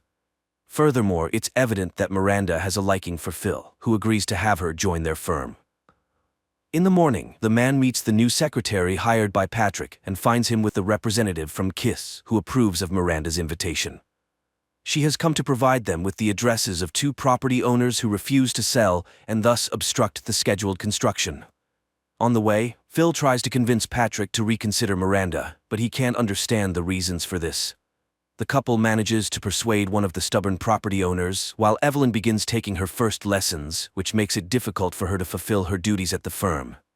Meanwhile, the second property owner sends lawyers and refuses to sell. In the evening, Ev comes home later than planned because she met with a friend and again refuses to discuss the appearance of a child. Meanwhile, Patrick rents a good apartment for the secretary within walking distance of the office, persuading the young woman that she is indispensable. Later, the lawyers meet with representatives of Kiss, who point out a mistake in the documents made by Ev. Patrick informs them that Miranda is on her way to their office at the moment. Phil rushes there but doesn't manage to prevent the meeting of the 2 women. Later, Phil points out Ev's mistake, which is why they had to seek a competent lawyer since she won't be able to work soon. The woman refuses to talk, and Phil calls Plan B to prevent the hiring of Miranda, but it turns out his credit card is empty. He buys flowers and goes to his wife, who is upset that Miranda has re-entered their lives. It turns out that Ev received a message from Phil to Miranda by mistake, where he confessed his desire to be with her. Although her husband argued that there was nothing between them, she can't stand to hear the rival's name. She gave up her career to be with him, and Phil doesn't appreciate it, bringing Miranda into their firm. But the husband reminds her that she chose him over her career, and now he is the one fighting for their relationship. In the morning, he apologizes to his wife and shows her the ring, purchased even before their trip to the Caribbean.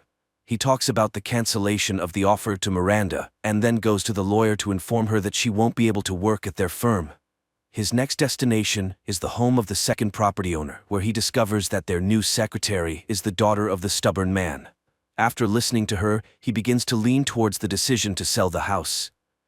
After that, Phil informs Patrick that he and Ev are going on vacation and the offer to Miranda is cancelled. He tells Evelyn the same thing, confessing that he was flattered by the attention of a famous lawyer. He asks for the child to still be a part of their plans, and Ev agrees, packing for the trip. They arrive at the same place where once upon a time, Philip was going to propose. Upon reaching the shore, he presents Ev with the ring. However, she recalls the feelings she experienced upon learning about Miranda and admits that she cheated on him. Phil throws the ring away and leaves. Returning home, Phil learns that the public is in an uproar over Kiss's intention to open the mine and accuses the lawyers of deception. Evelyn tries to talk to Phil, and he finally agrees to listen to her in exchange for the name of her lover. Ev reminds him of a client who was upset about his divorce and hit a woman on the way home. So, his lawyer, Terrence, showed interest in her. They had a brief fling, but it didn't last long. She asks her husband for forgiveness, but Phil is unforgiving, even though he was busy with Miranda at the time. The man remembers how the lawyer gave him her address, but he didn't go to her back then.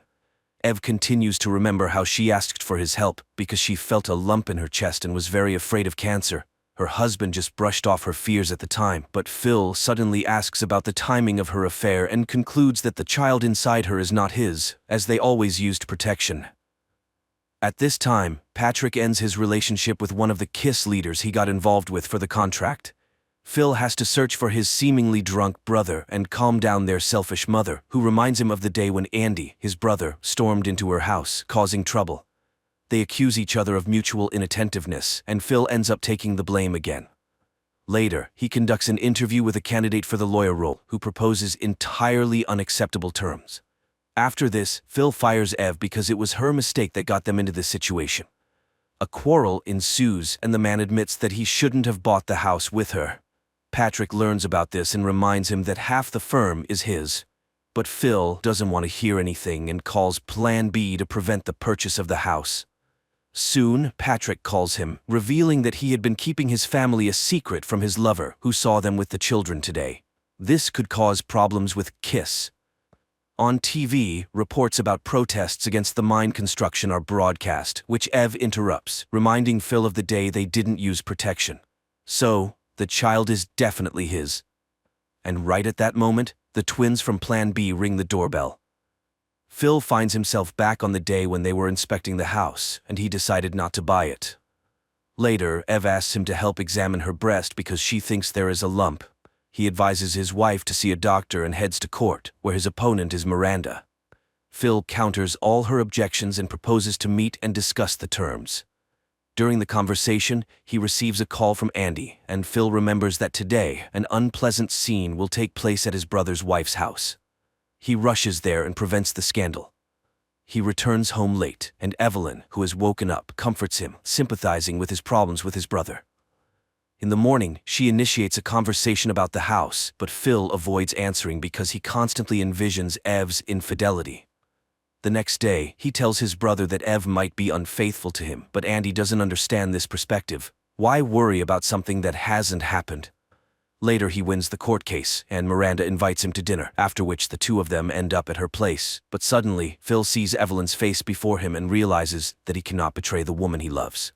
He goes back home, confesses his love to Ev, and in the morning, he suggests that they get back to making music, as that's what she had always wanted. He also agrees to buy the house they both liked. He easily wins all the cases that follow, amazes his wife with his foresight, and decides to quit working for Kiss. Andy returns to the family, and Phil becomes the lawyer for the man involved in the past accident with a woman. He comforts his client and offers to drive him home, as the man is deeply upset and has been drinking. They pause at the spot where the tragedy happened, and the woman calmly crosses the road. After dropping off his client at home, Phil drives to Terrence's law firm just to see him. In the evening, he buys flowers and arrives on time to conceive a child. The next day, Patrick informs that he secured a contract to represent the residents against Kiss, and Ev heads for an audition. Over time, the couple's relatives visit their new home and learn about Ev's pregnancy. They all raise a toast for the cellist's success, but Phil still can't shake off the visions of her being unfaithful to him. Evelyn starts rehearsals with the chamber orchestra, and her conductor pays close attention to her. Meanwhile, lawyers discover that Kiss is buying land around the designated mining areas. But why? Patrick learns about Kiss Company's data and starts monitoring it. One day, he follows a woman and stumbles upon a gathering of people who want to climb Mount Kilimanjaro to raise money for cancer research, where he meets the woman. As for Phil, he goes to meet Ev after her rehearsal and observes her warm relationship with the conductor, Alejandro, which once again triggers jealousy in him. Moreover, she refuses to leave because she needs to rehearse a lot. Patrick, on the other hand, continues to get to know the corporation's expert in chemistry, who reveals information about the mineral extracted by Kiss. It's not the mineral itself that's dangerous, but what surrounds it, which is why the business people are buying up the neighboring lands. This means that the people living nearby will undoubtedly suffer if mineral mining begins. At the same time, Ev spends more time with the orchestra, which, of course, bothers Phil. Nevertheless, he tries to control his jealousy. One day, he attends an Alcoholics Anonymous meeting to support Andy and hears him speak about his brother, who is a role model for him. Andy introduces his brother to the organizer of the meetings, and Phil brings up the issue of infidelity that never happened. Andy acknowledges that there is a problem. As for Phil, a new obsession develops. Now he envisions Ev with Alejandro. Patrick continues his relationship with the expert and gets to know her seriously ill partner, earning the woman's complete trust. Meanwhile, people from the surrounding area come to Phil, scared and refusing to sue Kiss, which makes him late for Evelyn's performance. This causes her anger and another argument. But the couple makes amends, and their relationship is restored until the moment when Ev has to leave for a tour. Phil notices that she doesn't look well, but she attributes it to tiredness. Later, Patrick announces that the expert revealed that her safety report was a fake, which means they have the corporation in their hands. He intends to threaten Kiss and demand a substantial sum from them. Phil reminds him that without the girl's testimony, the recording won't be considered evidence. With no place to go after work, and his wife not answering his calls, Phil remembers the meeting place and decides to go there to talk to the organizer. The man listens to his confessions about not trusting his wife and laments that, unfortunately, one cannot turn back time. He advises Phil to either accept the woman or let her go and move on. In the morning, he witnesses a commotion in Patrick's office. The expert has no intention of confirming her statements, which means the information gathered by the lawyer holds no weight. Then Patrick suggests intimidating Kiss, to which Phil recommends hiring their own expert and conducting analyses. Patrick takes it upon himself to go to the corporation and tells them that he knows everything and demands hush money. Meanwhile, Phil receives a call from Quebec in the middle of the night, informing him that Ev is in the hospital due to premature labor. He rushes there and learns that the situation was triggered by an infection. The woman is out of danger, but their baby girl is very weak and gets sent to a specialized clinic.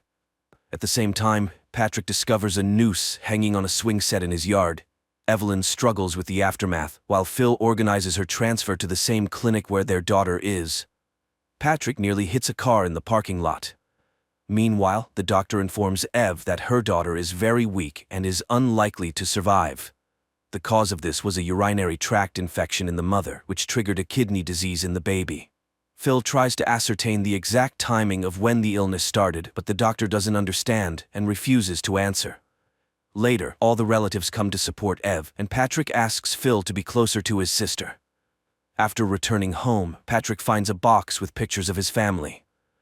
This night, Ev confesses that she has felt unwell for a long time, but skipped the doctor's appointment due to her tour schedule. Phil asks the doctor for a prognosis, and she admits that, in all likelihood, Ev could have prevented what happened by coming in for an examination. Phil calls Plan B. 5 years ago, the couple discusses the possibility of having children, but Evelyn wants to ensure they have everything they need. Phil promises that when their children arrive, they will grow up in a big house with everything they need. In the present, Phil places an order and is informed that the agents will arrive tomorrow. In the meantime, he goes to the boxing gym, takes out a tiny girl, and promises that he will definitely save her. He makes the same promise to his wife, who is on the verge of despair. Meanwhile, Patrick receives instructions to go to a motel and check in under a false name. He complies, calls Phil, and tells him that he went to kiss, and now he's being threatened. He asks for help, but Phil doesn't want to assist someone who acted against his advice. The next day, Phil waits for the Plan B agents, but they are nowhere to be found. Evelyn asks him to come to her, but he can't leave the house. He waits and starts cutting some information on his arm. They arrive late in the evening, and Phil finds himself at the moment when his wife was getting ready for her tour.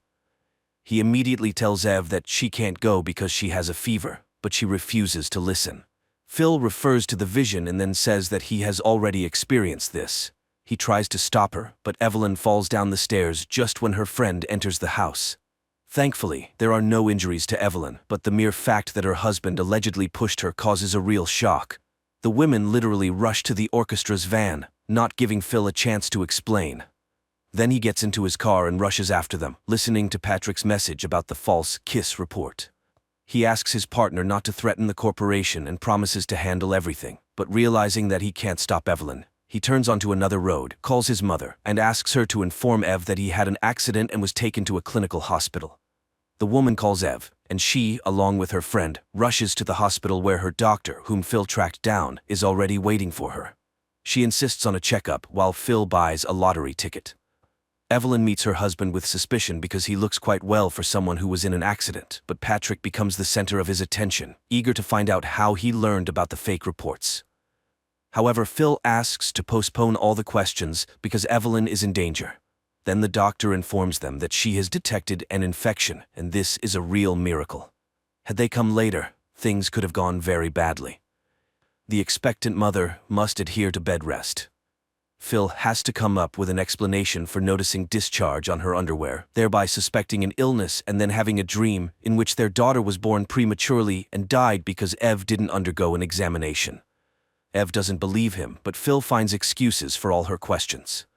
The most important thing is that they are both fine.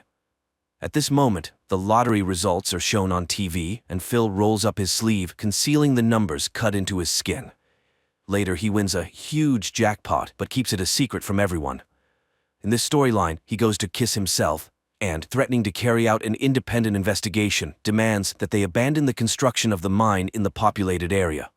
Later, Evelyn expresses her frustration at having to stay in bed for months, but Phil reminds her of her words about not being able to cope if something happens to the baby. Evelyn is surprised. She didn't say such things. Meanwhile, the lawyer persuades people not to give in to kiss and to preserve the environment for their children and grandchildren, although Patrick is in favor of taking the corporation's money and ending the resistance because he needs the money to pay off his mortgage. But Phil remains resolute and reminds them about conscience. 2 days later, he goes to pick up Evelyn, not realizing that he is being followed. He picks up his wife, who doesn't understand what has happened to her partner, who tries to control her every move. Evelyn is surprised to see a new car, and Phil almost hits Patrick's car in the parking lot. A letter with photos of his family is found at the door. He calls a specialist to install security systems in the house, which surprises Evelyn. He has to confess that Kiss is threatening him. He tells Patrick the same thing. He then offers him money to leave the firm. The partner is utterly puzzled, and Phil gives an interview where he reveals everything about the deal with the corporation and the fake reports. A commotion ensues, and now it's pointless and even dangerous to threaten Phil. Evelyn misses him more and more, so Phil brings a stack of videotapes and books to the house and hires a housekeeper and a nurse for her. She doesn't understand where the money came from, and in the meantime, Phil buys a new house and buys out Patrick's share for a very good price. One day, he catches Evelyn at home with Alejandro and her friend, with whom she's rehearsing, and again, he experiences jealousy. Unable to stand it, he takes Evelyn to the new house and admits that he won $25 million. He shows her the house, especially proud of the children's room when Evelyn's water breaks. He takes her to the hospital, where Evelyn gives birth to a healthy girl. 7 years ago, Evelyn wakes up with a hangover in bed with a guy who hopes for a continuation of their relationship. But Evelyn has no intention of starting a relationship, and today she needs to be at a party celebrating the opening of her brother's law firm, where she meets Phil and eventually enters into a relationship. In the present, Phil joyfully takes care of the child and establishes a fund to help sick children to prevent sorrow and pain. However, his transformation into a politician leads to Evelyn's feeling of misunderstanding and even disapproval. Patrick also hopes for his return to the firm, although he acquired it entirely. And one day, Evelyn confesses that he is suffocating her with his care. He always knows what to do and makes her follow his advice. Then Phil tells her about the Plan B agency, which makes her laugh. Naturally, she doesn't believe his words and confesses that she, too, would like to move back in time, never abandon music, not live in the house, not have a child, and not be with him in the first place. Phil is shocked by her admission and suggests they go back to the past, right now. He dials a number, but Evelyn thinks he's crazy and leaves. At home, the woman packs her things and prepares her daughter, despite all her husband's promises to change. He is ready to give her everything, as long as she doesn't leave, but it's all in vain, and Evelyn goes to her parents' house. For the first time, Phil can't decide which period in time he needs to go to in order to fix this. He spends whole days at home, staring at the ceiling when Andy comes and tries to help his brother in any way possible. This ends in a drinking binge and the realization that no amount of money and effort can change the present. He starts to get heavily involved in the foundation's work, allocating money for the construction of a children's hospital, when Patrick suddenly shows up with Evelyn because Phil demanded full custody of their daughter. He warns that no one will be able to prove that Evelyn is a bad mother, but a friend of his wife saw him push her down the stairs. Phil offers Patrick $200,000, but for the first time in his life, Patrick is in no need of money, unable to comprehend how his friend reached this point. Evelyn shows up at rehearsals and tells Alejandro that her relationship with Phil is over. However, the woman does not prevent Phil from communicating with their daughter after he has given up full custody. The man goes on outings with the little girl and takes her on weekends. Gradually, his relationship with Evelyn and Patrick improves, although Phil does not rush to sign a divorce agreement. One day, the man goes to a pool where children's classes are taking place and he participates in them, while Evelyn watches from the sidelines, understanding that Phil loves their daughter very much. The woman dedicates herself entirely to her creativity and socializing with friends, even though she disagrees that these years were wasted. However, Charlotte falls ill somehow, and the couple goes to the hospital, where a doctor, seeing how they care for the girl, calls them an excellent team. On the way back, Phil confesses his love to his wife, but she doesn't want to hear it. They manage to be parents but not a couple. After these words, Phil freezes at the wheel, and in the next moment, a collision occurs. His consciousness flickers on and off as he sees doctors, then Patrick, then doctors again, and Andy. Last of all, Evelyn comes in, wishing him to die as soon as possible. But soon Phil regains consciousness and asks Andy to take him home. Andy complies with his request, even though his brother has sustained quite severe injuries. At home, he finds the Plan B number and places an order. Andy can't understand what's happening, but his brother simply asks him to wait. In the morning, the doorbell rings, and the twins appear at the doorstep of Evelyn. They drag her into the van, and the woman wakes up with a hangover, in bed with a guy who hopes for a continuation of their relationship. Evelyn can't understand how this was possible, and realizing she is in the past, she screams in horror. She bursts into her brother's party and throws a fit, accusing Phil of killing her daughter. Onlookers believes she has gone insane, and Phil even claims he is seeing her for the first time. Her friend believes she might have hit her head, but reminds her that it is time to fly to Prague, as she wanted. The woman packs up and starts a new life. 7 years later, she flies to Canada with Alejandro, whom she intends to marry and introduce to her parents. And at the same time, Phil meets his pregnant wife, Miranda, who had been meeting her ex-husband for business matters, which doesn't sit well with her current spouse. However, Miranda reminds him that she's here with him and has no intention of going anywhere. Besides, they're expecting a child. Phil apologizes because he's been trying hard not to control her every move. They go to a concert where Patrick and his family are also present, and he introduces Evelyn to his friend's family. Later, when they're alone, she confesses that she was very angry with him, but now she's grateful for what he did. She's happy in doing what she loves. It's at this point that Phil apologizes for both himself and Charlotte, indicating that everything that happened was not what it seemed. Many people dream of going back in time and changing something that ruined their lives, but does it always lead to a better outcome?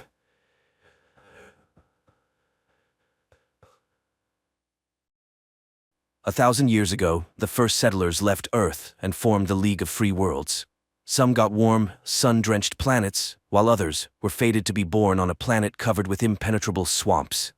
People built a model city there where order, prosperity, and total control reigned. Christie was among those who couldn't reconcile with such an existence, which landed her in prison. But since there is no death penalty on planet XT-59, a group of 10 prisoners is sentenced to lifelong exile in the swamps.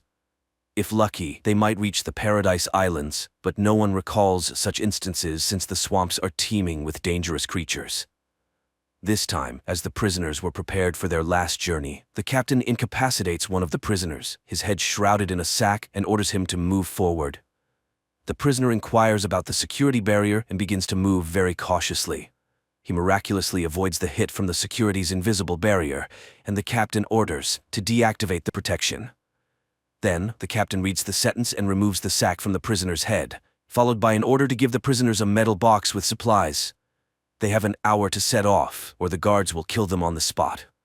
One of the women goes into hysteria, claiming she's a tourist and innocent. She tries to run, but Christie catches and calms the unfortunate woman. The prisoner, freed from the sack, suggests that people introduce themselves. He is Irwin, but the initiative is intercepted by the formidable-looking Youst, nicknamed the Polar Wolf, who knows these swamps well as it's not his first exile. The wolf wants to know everything about each member of the team, but their acquaintance is interrupted by the appearance of a dangerous local creature living underground, called the Pagan. The creature senses vibration and moves towards it, dragging its prey underground.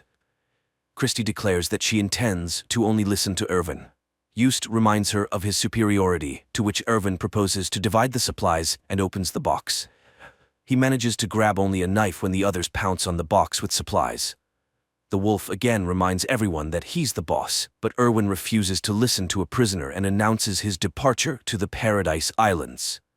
Christie joins him, but first, they want their share of the supplies. The wolf's henchman tries to claim rights over Christie. Then Irwin puts a knife to his throat, reminding that any attempt of the prisoners to destroy each other will result in them being immediately shot on the spot. So, the wolf has no choice but to give the pair their share of supplies. Additionally, Irwin requests the metal box itself in exchange for a portion of food, and the wolf agrees to give it away. The wolf orders his group to prepare for the journey when Christie asks Irwin to help the helpless tourist. But he refuses. That woman is already dead, even though she doesn't know it. Irwin explains to Christie that she should go first because she is lighter than him, and he will be able to pull her out if she falls into the swamp. At that time, a voice from the fortress commands the prisoners to lave the shore.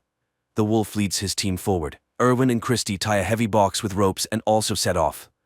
Suddenly, a shot is fired from the fortress. People hide behind the rocks, and Irwin realizes that he was the intended target. He forces Christie to crawl out of the dangerous square. Along the way, the girl notices small, crawling creatures, but Irwin assures her of their harmlessness, suggesting they could be their food, which disgusts Christie. Soon, the pair reach a relatively safe place and confirm that Wolf's team is following their trail. Watching how Irwin calculates everything in advance and can find a solution to any problem, Christie worries, trying to understand who the man was before his exile. The girl doubts the existence of Paradise Islands, to which Irwin rightly remarks that then they wouldn't have tried to kill him. After all, the guards would have been sure that he would definitely die. And although it's his first time in the swamp, he is confident that he can find the right way. Meanwhile, the captain is reprimanded by the president for the advisor still being alive. Sergeant Matthias, who was the disguised prisoner, failed to eliminate the advisor. The captain reassures the president, stating the swamps are impassable. Meanwhile, Christie and Irwin find a small stream of clean water, and the girl washes her face, pondering her misfortune. Suddenly, Irwin asks Christie to freeze, but she thinks he's decided to take advantage of her. However, it turns out Irwin spotted the Pagan, which suddenly emerged from under the ground. Christie grabs a knife and cuts off part of the creature. After that, Christie treats Irwin's wound while sharing that she ended up in prison for standing up to an inspector who tried to force her into intimacy. At that moment, the wolf's group appears from behind the rocks. The man intends to take back the metal box, but Erwin takes the part of the creature cut off by Christie and uses it as an electric whip. The wolf realizes the situation is bad and decides to let them go. The pair leaves, but the wolf stubbornly follows their tracks. Erwin heard that on the rotten shore there's a place where former prisoners live, and the wolf is their leader. He follows them, hoping that the pair will first fall into a swamp trap. Erwin notices the tips of the pagan sticking out of the ground and orders Christie to lie down, be silent, and not move. They do so, watching as a gigantic root of the pagan appears over the wolf's group, dragging several people underground. Meanwhile, the president again contacts the captain, who assures that he has taken the necessary measures and his man is on the trail. In the swamps, Erwin and Christie stop for the night. The man is ready to talk about himself if the girl solves his riddle about the cost of a chocolate bar. But while he states the conditions of the riddle, Christie falls asleep. The girl wakes up to a strange sound and sees a wave of creatures approaching them. She tries to run, but Erwin throws her into the box, climbs in himself, and closes the lid. The pair waits out the invasion, and although the box's lid is eventually breached, the people remain unharmed. Finally, silence falls, and they emerge outside. Christie's first question is about the answer to the riddle, and knowing it, she calms down. Now the box is no longer needed, and the pair throws it away. Soon they reach the liquid part of the swamp. Meanwhile, the remaining part of the wolf's group follows their trail, but Layla, realizing they might lose the couple, runs after Erwin and Christie. The wolf rushes after her and falls into a swamp pit. Here Layla slips up, saying that Erwin is a former presidential advisor and knows best how to act. Nevertheless, one of the prisoners, Jan, helps the wolf out. In the evening, Erwin sets up camp, forces Christie to eat raw tadpoles, and confesses that he was the president's advisor, but his conscience tormented him. He collected a lot of different information and wanted to tell the public about it. The authorities realized they couldn't get rid of him quietly and sent him to the swamps. But he managed to launch a virus into the control system, which can only be turned off knowing the code, and only he has the code. So, after the system's collapse, free people will be able to build their new free city management system. Christie reminds him that then they will definitely be looking for him, but the man is confident that by that time, they will already be on the islands. Meanwhile, in the city, the system begins to collapse. The communications satellites fail first. In the morning, Layla and those who left the wolf encounter wild people on their way. Hearing their screams, Christie curses whoever invented this method of punishment. Erwin admits that he did it because he thought it was humane. Christie breaks down and berates Erwin, urging him to burn himself so no one can learn his code. He starts screaming, calling the savages to fight to die, but no one comes out. Then Christie confesses that she was offered freedom for his death. Meanwhile, the wolf finds those hiding among the rocks of his group. To save herself, Layla tells about the offer she received to kill the advisor, after which a ship will fly for her. The wolf orders to find the sensor on her body. The girl runs away and dies in the web of a dangerous swamp fungus. Seeing that their spy is dead, the captain arms Sergeant Matthias and sends him on the advisor's trail. Meanwhile, another man from the wolf's group dies, and then Jan catches up with the couple, and distracted by him, Erwin falls into a trap to the wolf, who intends to exchange the advisor for freedom. Erwin, tied up, tries to persuade Christie to run, but she suddenly kisses him. The wolf forces Erwin to stand, but he mocks the prisoner, and the wolf has to carry Erwin on his back. Meanwhile, Sergeant Matthias's group lands in the ruins of the old prison where wild criminals live. Soon the wolf's group also gets there. Leaving the tied advisor and Christie aside, the wolf goes to negotiate with the sergeant. But while they are agreeing, Erwin frees himself and escapes. The wolf promises to find him but gets shot by the sergeant, after which Matthias finds Christie and Jan, and killing the latter leads the girl forward. Erwin confronts Matthias and demands to release Christie in exchange for himself.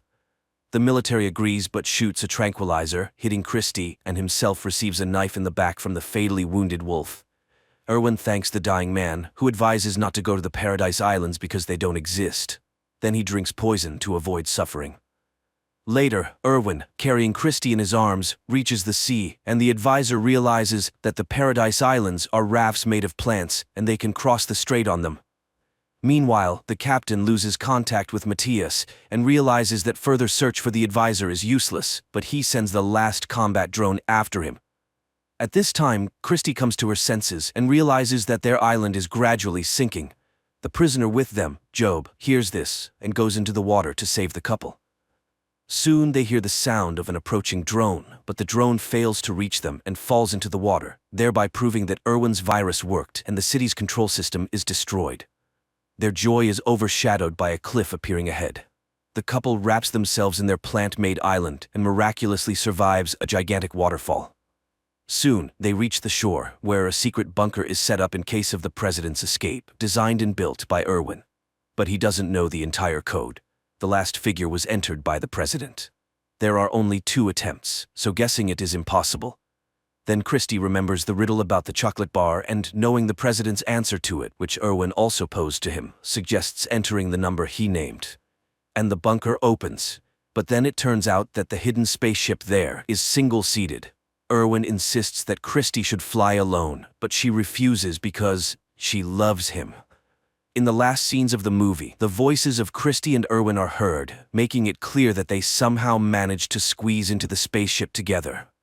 Thanks to their rescue, the League of Free Worlds learned the truth about the planet and destroyed the remnants of the total control system.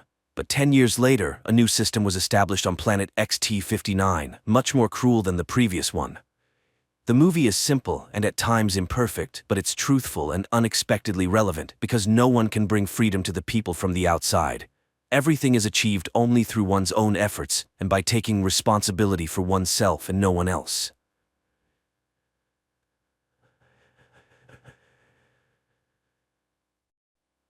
After a young priest arrives on an isolated island, supernatural events, incredible miracles, and frightening omens begin to occur. And it turns out that all of this is caused by the blood of an angel, which turns people who drink it into demons. Riley Flynn looks in horror at the girl hit by his car. The man realizes he is guilty because he was drunk, but there is nothing he can do about it. Later, the man freely admits his guilt and goes to prison, where every night before going to sleep he sees the girl he killed. 4 years have passed. Riley's mother, Annie, eagerly awaits his son's arrival in his homeland, a fishing village on Crockett Island off the coast of Washington state, and raises her youngest son, Warren, forbidding him to go to the peat bogs. But the boy wouldn't listen to her lecturing, and having met his friends, he goes to the forbidden place because no one will prevent the young people there from trying illegal substances and having a great time. They buy the stuff from a local dealer and go to the peat bogs. On the way, the guys stop at the house where Lisa lives. The girl cannot walk. She refuses the offered treat, and the trio goes on their way. At this time, a young man with a huge box locked with padlocks enters the door of the local priest's house.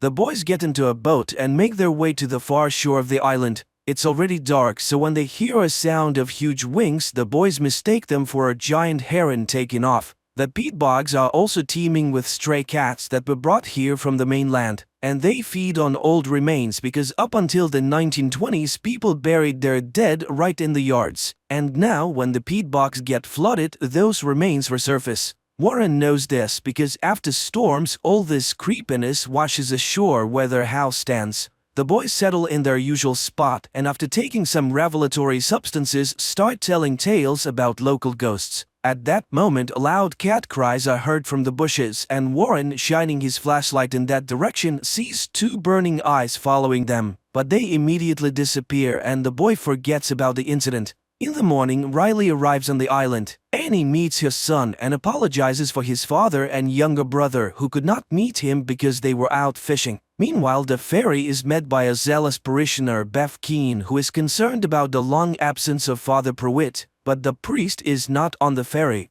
Meanwhile, teacher Erin Grin undergoes an ultrasound examination of the unborn child and the doctor assures her that there is nothing wrong with the baby. The women pay attention to Riley, from which they are distracted by the appearance of the doctor's elderly mother who suffers from dementia. Annie introduces her son to the new sheriff, and the latter greets the boy. The sheriff then wakes up the only detainee, local alcoholic Joe, who came running in the night screaming that a huge albatross was chasing him. The sheriff releases sobered up Joe, and he walks out to his dog, who has been waiting for his master at the exit all night. Bev, who is passing by, is indignant. The dog is dangerous. It could attack. but they don't listen to her. Meanwhile, Riley and Annie reach their house. The woman shares her problems. There has been an oil spill accident, and now fishermen can only catch fish according to their quota. Naturally, this causes money problems. Previously, hundreds of families lived on the island, but now there are only dozens left. In the meantime, there is a meeting at the school because a storm is coming to the island very soon, and it is necessary to make sure the shelter is ready. The new sheriff calls for it to be equipped in the school, but Bev objects. Everything has been ready in the church for a long time, and there is no need to change anything.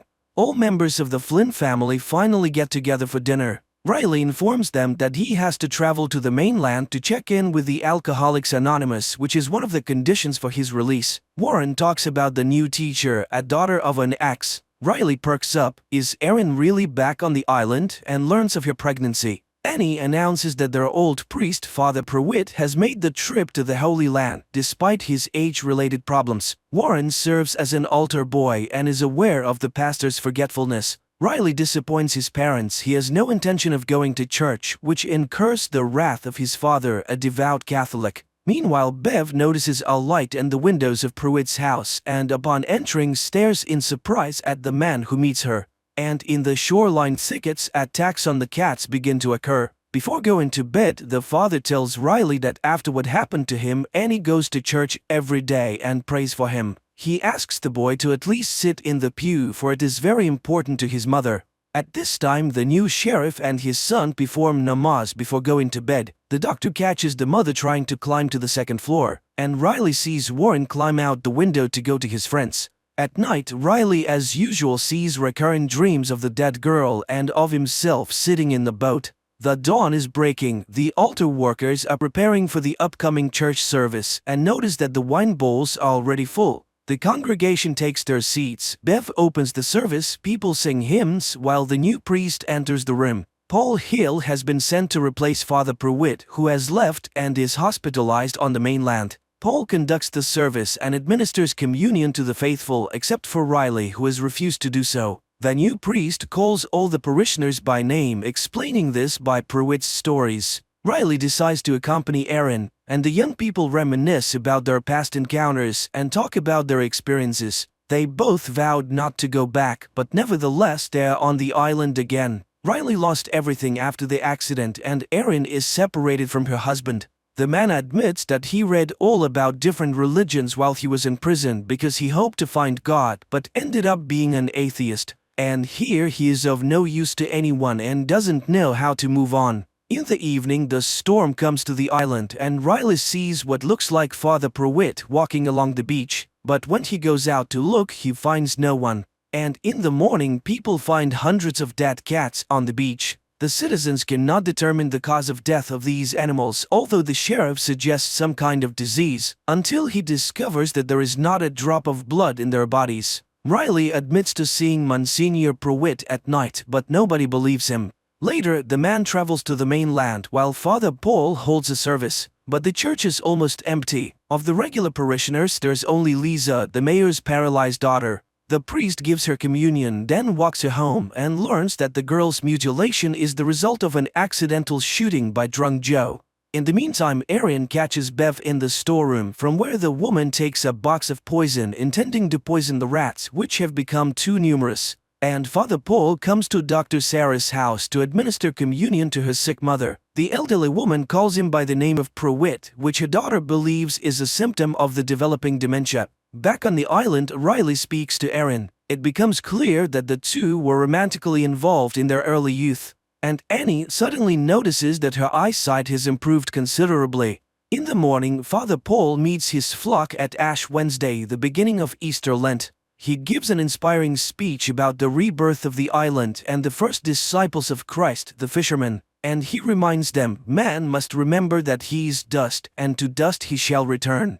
After the blessing, the residents gather for the feast. Riley speaks to the priest and again recalls Father Pruitt. He is convinced his eyes did not betray him that night. It was Father Pruitt. Father Paul suggests starting an Alcoholics Anonymous group on the island so that Riley doesn't have to travel so far, especially since there are others here suffering from this evil. The fun is interrupted by an unpleasant incident. Joe's dog dies after eating food off the ground. A new morning arrives. Riley goes out fishing with his father because the father has a bad back. Meanwhile, the sheriff goes to the school pantry where Bev confesses that she left poison in some parts of the island and the dog really could have died from it. But it was unintentional and anyone could have taken the poison. In the evening, Riley visits Father Paul and reveals that Bev has extorted donations for the church from the parishioners after convincing them to accept an agreement with the oil company that poisoned the waters of the bay and to receive generous compensation. And it's the same story everywhere else in the world. Villages are getting poorer and churches are getting more luxurious. The father reminds Riley that he was once a believer, and the boy expresses his contempt for the doctrine of good deity because the idea that suffering leads to purification is appalling. At night, Erin sees a mysterious creature near her house and noticing the bloody discharge rushes to the doctor. But Sarah reassures the woman there is nothing wrong with her baby. Later, she has to convince the frightened mother that she just imagined a face in the window. Meanwhile, the dealer passing by an empty house hears strange noises inside. He walks through the door and is attacked.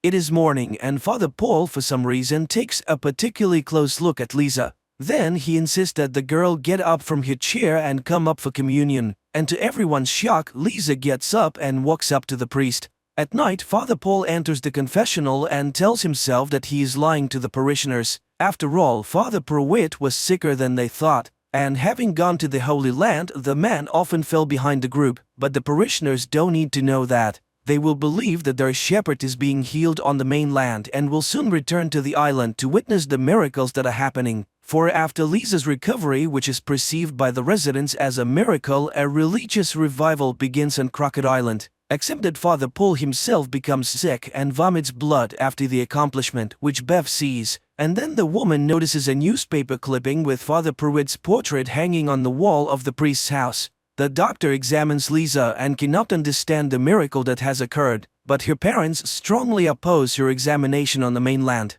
And later, the woman finds her mother on the second floor of the house, to which she climbed on her own, although she has not been able to walk for a long time. Meanwhile, suffering people begin to converge on the church, which pleases Bev immensely but displeases Father Paul. He doesn't need the publicity, especially since many, including Riley, think it's a misdiagnosis by doctors. But that same evening, a miracle happens to his father. The man suddenly stops having back pain and even asks his wife to dance. At this time, Lisa summons Warren and the couple runs off to have fun, and Riley goes to Erin. More and more parishioners come to the morning mass, and one day Warren catches Father Paul pouring some kind of liquid into the wine, and during the sermon the priest suddenly collapses without feeling. The story shifts to the time of Father Paul's confession, in which he tells the true story of Monsignor Pruitt. After a visit to Jerusalem near Damascus, he was caught in a sandstorm and took refuge in ancient ruins. This is where Father Paul comes to his senses. He is examined by Sarah, though the man is against any intervention.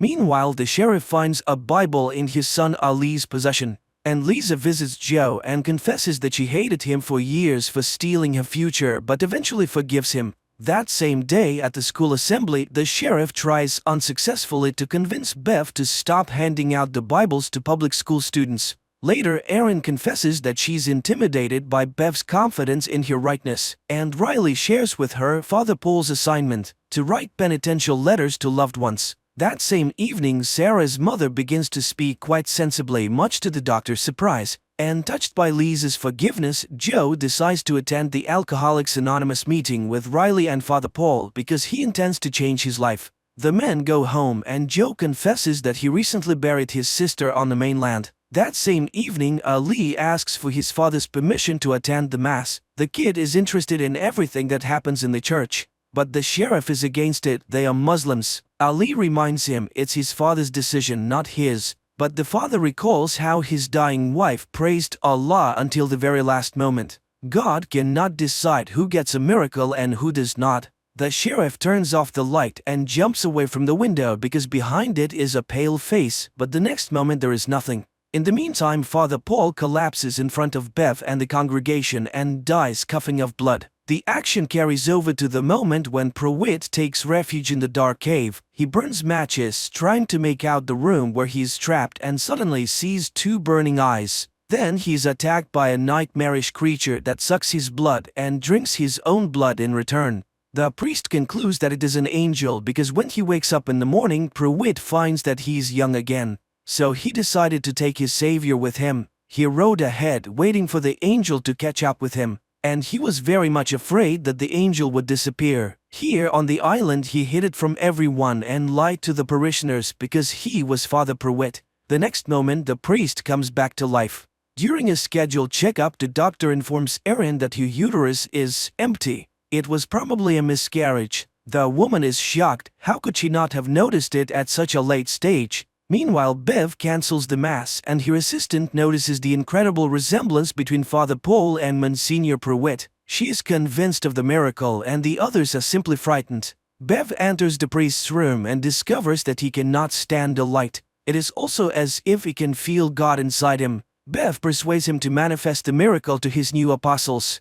Riley notices an improvement in his father's well-being, and the father confesses his unjust anger towards his son and asks for forgiveness for his omissions. Meanwhile, Sarah is collecting Erin's tests when her mother enters the office. She answers her daughter's questions confidently and looks much better than before. And then Sarah sees the blood in the test tube begin to boil in the sun and burn to the ground. In the meantime, distraught, Erin spends the day with Riley, mourning her unborn child and discussing their childhood. She resents her mother, who was a real dictator and never loved her daughter. And then she managed to marry her mother's mental double, which only her pregnancy saved her from. She just packed up and left. Then Riley recounts his dream. At this time, Father Paul is reciting prayers, which makes him sick, and then he notices the mark of the cross on his hand. He cuts his hand and drinks his blood.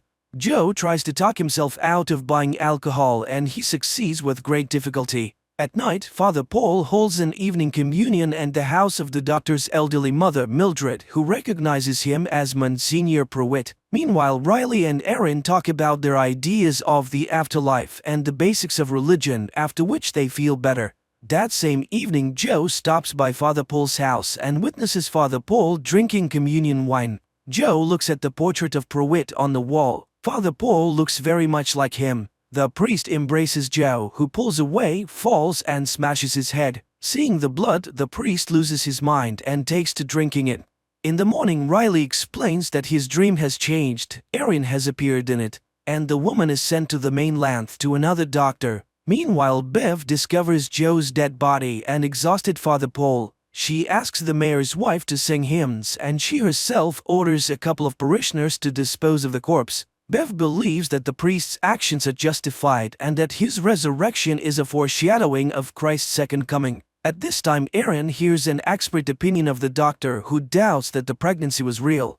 By evening, Father Paul feels good again. He holds an Alcoholic Anonymous meeting, explaining Joe's absence by his trip to see his sister. But Riley knows that this is not true and leaves the meeting confused. When he arrives home, he tells his mother about the priest's lies. At night, Father Paul is visited by Angel, who begins to fill the goblet with his blood, while Riley, determined to deal with it, returns to the recreation center. He opens the doors and is attacked by Angel. In the morning, Sarah's mother impresses her daughter with her blooming appearance, and the sheriff is approached by the mother of the missing dealer, who asks him to track down her son. Meanwhile, the parishioners are informed that the mass has been postponed until midnight due to Father Paul's illness, and the startled people view Mildred, who is considerably younger. Erin, concerned about Riley's sudden disappearance, files a missing persons report with the sheriff, but the latter suggests that Riley may have gone on a bench or committed suicide. At Good Friday Mass, Father Paul delivers a sermon replete with militaristic rhetoric, urging the congregation to prepare for war as soldiers in the Lord's army. This sermon upsets Mildred, who forbids her daughter to attend the church any further. At night, Erin is visited by Riley, who asks her to go on a boat with him. The woman agrees, even though she suspects something is amiss. After sailing far from the island, Riley recounts what has happened to him. After Angel's attack, he quickly recovered under Father Paul's care. When Riley tried to go outside, he was burnt and was forced to return and listen to the revelations of Father Paul. The priest is convinced that the angel's blood is a gift from God, and he mixes it into his communion wine to cure the people of Crockett Island of all illnesses. The priest also admitted that he had killed Joe, but according to him, the murder was justified. He also believes that the vampirism traits they both display are the grace of God, which Bev fully agrees with. Father Paul demonstrated to the boy his desire for blood as food, but reassured him that this would soon pass. Nevertheless, Riley is not ready to acknowledge what has happened as divine providence, while the priest reminds him of the fear of all who have seen miracles. Meanwhile, Bev brings Riley the goblet of the congregation's blood and he drinks it. The priest releases Riley without listening to Bev's objections, for the man's rebirth is complete. Outside, Riley notices how his perception has changed. The colors are brighter and the air more saturated, and he witnesses a conversation between Mildred and his daughter. He visits his sleeping family before heading over to Erin's. Then they head out to sea, where he has nowhere to go. Riley confesses his love for Erin and asks the woman to flee the island. She reciprocates, but at this moment the dawn breaks. Riley sees in the boat the girl he killed in the accident. She smiles and takes his hand. Riley ignites and burns, turning to ash, and Erin screams in terror. The relatives find Riley's letters while Erin returns to the island and tells Sarah about what is happening in the city. The doctor shows how her blood samples are vaporized by the sunlight and shows rejuvenated Mildred. At this time, Paul confesses to Bev that he senses Riley's death, but the woman reassures him that the boy, having received a great gift, has chosen his own path. She reminds him of Judah, who is also part of God's plan. Sarah shares with Erin and Mildred her theory that Father Paul is spreading a miracle-creating virus through communion wine. This would also explain the missing pregnancy. After all, it is a foreign element in the body which the virus has decided to deal with dramatically. At this time, Ben brings his son's letters to Father Paul. He senses that something bad has happened. One of the letters is addressed to his father, and Ben asks him to give it to the Monsignor. After Ben leaves, Paul opens the letter and receives a quote, a reminder that they are all ashes, and to dust they shall return. And Erin tries to tell Annie about Riley's death, but the angry woman throws her out, not wanting to believe the terrible news. Sarah informs the sheriff of her suspicions about what is happening in the church, but he refuses to take any action, not wanting to further aggravate relations with the locals, especially since he has already encountered unfair and prejudicial treatment. Erin, Sarah, and Mildred decide to move to the mainland, but find that the mayor has sent the ferries away for repairs, and the fishing boats are almost all in need of repairs. During the night, the power and mobile network go out, which are also shut down by Bev's handmaidens. Erin decides to go to the mass to see the danger for herself. Meanwhile, the sheriff allows his son to attend the midnight mass, and he asks his father to go with him. Before the mass begins, the townspeople make a procession around the island with candles and hymn singing. The service begins with Father Paul confessing to our lie. Then he confesses that he's Monsignor Pruitt. And today is the beginning of a new era for all of them because holy blood flows in their veins. He calls a parishioner and asks him to drink poison, to die and be reborn. The man drinks it and drops dead. When some people see this, they rush to the exit, but the angel in shining garb stands in the doorway. The creature reaches the dais and spreads his wings to the astonished gaps of the people, and then the dead man comes to life and gets to his feet. Bev and her assistants bring out cups of poison and hand them out to everyone present. The sheriff tries to take Ali away, but the boy pulls out his hand. He wants to stay with God. That is when the policeman pulls out his gun, but the congregation rushes at him and throws him to the floor. The boy, in spite of his father's screams, drinks the poison. Lisa's parents do the same, but the girl refuses. Unimaginable things are happening all around. Some are drinking the poison, the others are pushing the cups away. Then Mildred raises the sheriff's gun and shoots Father Paul in the head. A vampire attacks her and carries her away in his claws from the church. Bev orders the doors to be locked. Meanwhile, Ali comes back to life. The dead parishioners are resurrected as vampires and, hungry, attack those who have not drunk the poison. All hell breaks loose with screams and blood everywhere. Ed turns into a vampire and Sheriff Erin, Lisa, Sarah, Warren, and Annie flee. But Bev gets in their way. Erin shoots her, after which the group escapes. Father Paul regains consciousness while resurrected Bev and her assistant send vampires to attack the townspeople who are not present at the church. After the parishioners turned vampires have left the church, Father Paul is resurrected and, disappointed by the outcome of the mass, removes his robes and remains sitting alone on the steps of the altar of the bloody church, looking at Mildred, who has also turned. Screams can be heard in the town. The vampires are killing their loved ones and converting them. Meanwhile, the group of the runaways hide out in Aaron's house, pondering over a future plan of action. Warren recalls his canoe, which is hidden on the outskirts of the island, and Aaron realizes that the vampires needed the boats for something. She becomes terrified at the thought that some of the monsters might make it to the mainland. Suddenly, a burning bottle flies in through the window, setting the house on fire. It is Bev. She wants to settle the score with Aaron, who shot her. To allow the group to escape, Annie distracts the attackers by exposing Bev's motives. She is just jealous that God loves everyone without singling her out. Bev, who is always so right and so good, must be furious. Then Annie commits suicide by seducing the vampires with her blood. Meanwhile, John Pruitt recalls his affair with Mildred, which resulted in the birth of Sarah, who was forced to live with her fake father, as such circumstances were unacceptable for the pastor. The priest admits that the main reason for bringing Angel to the island was his desire to cure Mildred and live in peace with her and his daughter as a full family. The survivors decide to split up. The adults go to burn the boats prepared by the vampires to leave for the mainland to spread vampirism, while Lisa and Warren flee toward the peat bogs, where the younger Flynn's canoe is stored. Along the way, they encounter other vampires more than once, attacking innocent people who have not attended the midnight mass. Drunk on blood, Bev proposes not to extinguish the house, but instead to burn every building on the island, following the biblical story of the end of the world and the Ark, which will be the building of the rehabilitation center. She and her assistant go to burn the city, unaware that some converts who have not lost their reason and morals refuse to kill. Among them are Riley's parents, who find each other in the middle of the night. The sheriff, Aaron, and Sarah meanwhile set fire to the boats, and Lisa and Warren hide in an abandoned house, unaware that they have entered the lair of the beast.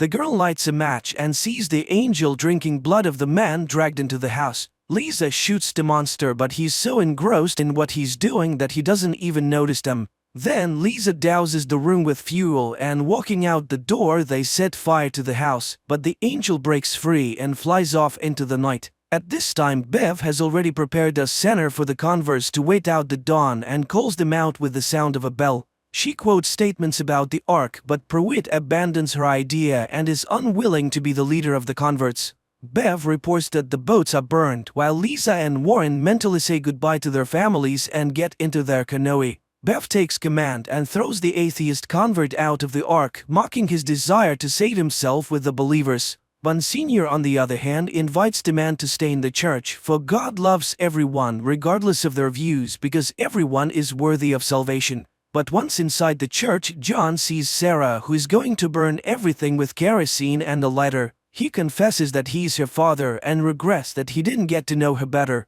But at that moment, one of Bev's underlings shoots Sarah. Enraged, Pruitt attacks him, wanting to kill him, but stops himself in time, remembering who he is and where he is. John tries to save Sarah and lets her drink his blood to turn her into a vampire, but she spits it back out, wanting to die human.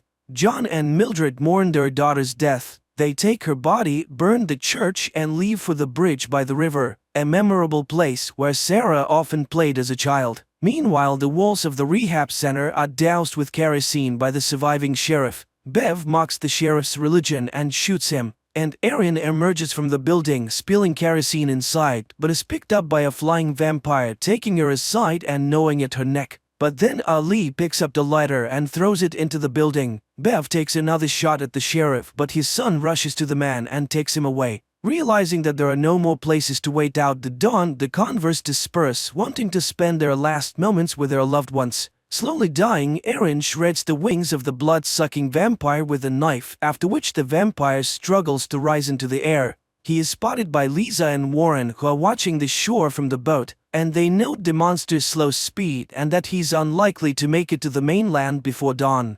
Aaron dies looking up at the stars and remembering Riley. Bev leaves to meet the dawn on the beach. The wounded sheriff and his son also go to the shore, where together they begin to pray, adhering to their native religion. Monsignor Pruitt and Mildred sit on the bridge holding Sarah's body. The father renounces the church and begs his beloved for forgiveness. Finally, dawn breaks. Ali burns in the sunlight, sitting by his father's dead body. Desperate, Bev tries to dig a shelter in the sand and burns up in hysterics. Riley's parents in a crowd of similarly converted people greet the dawn by singing hymns praising the Lord. All the islanders burn while Pruitt and Mildred kiss against the rising sun. The only survivors, Lisa and Warren, watch the fire. Suddenly, the girl confesses that she can no longer feel her legs.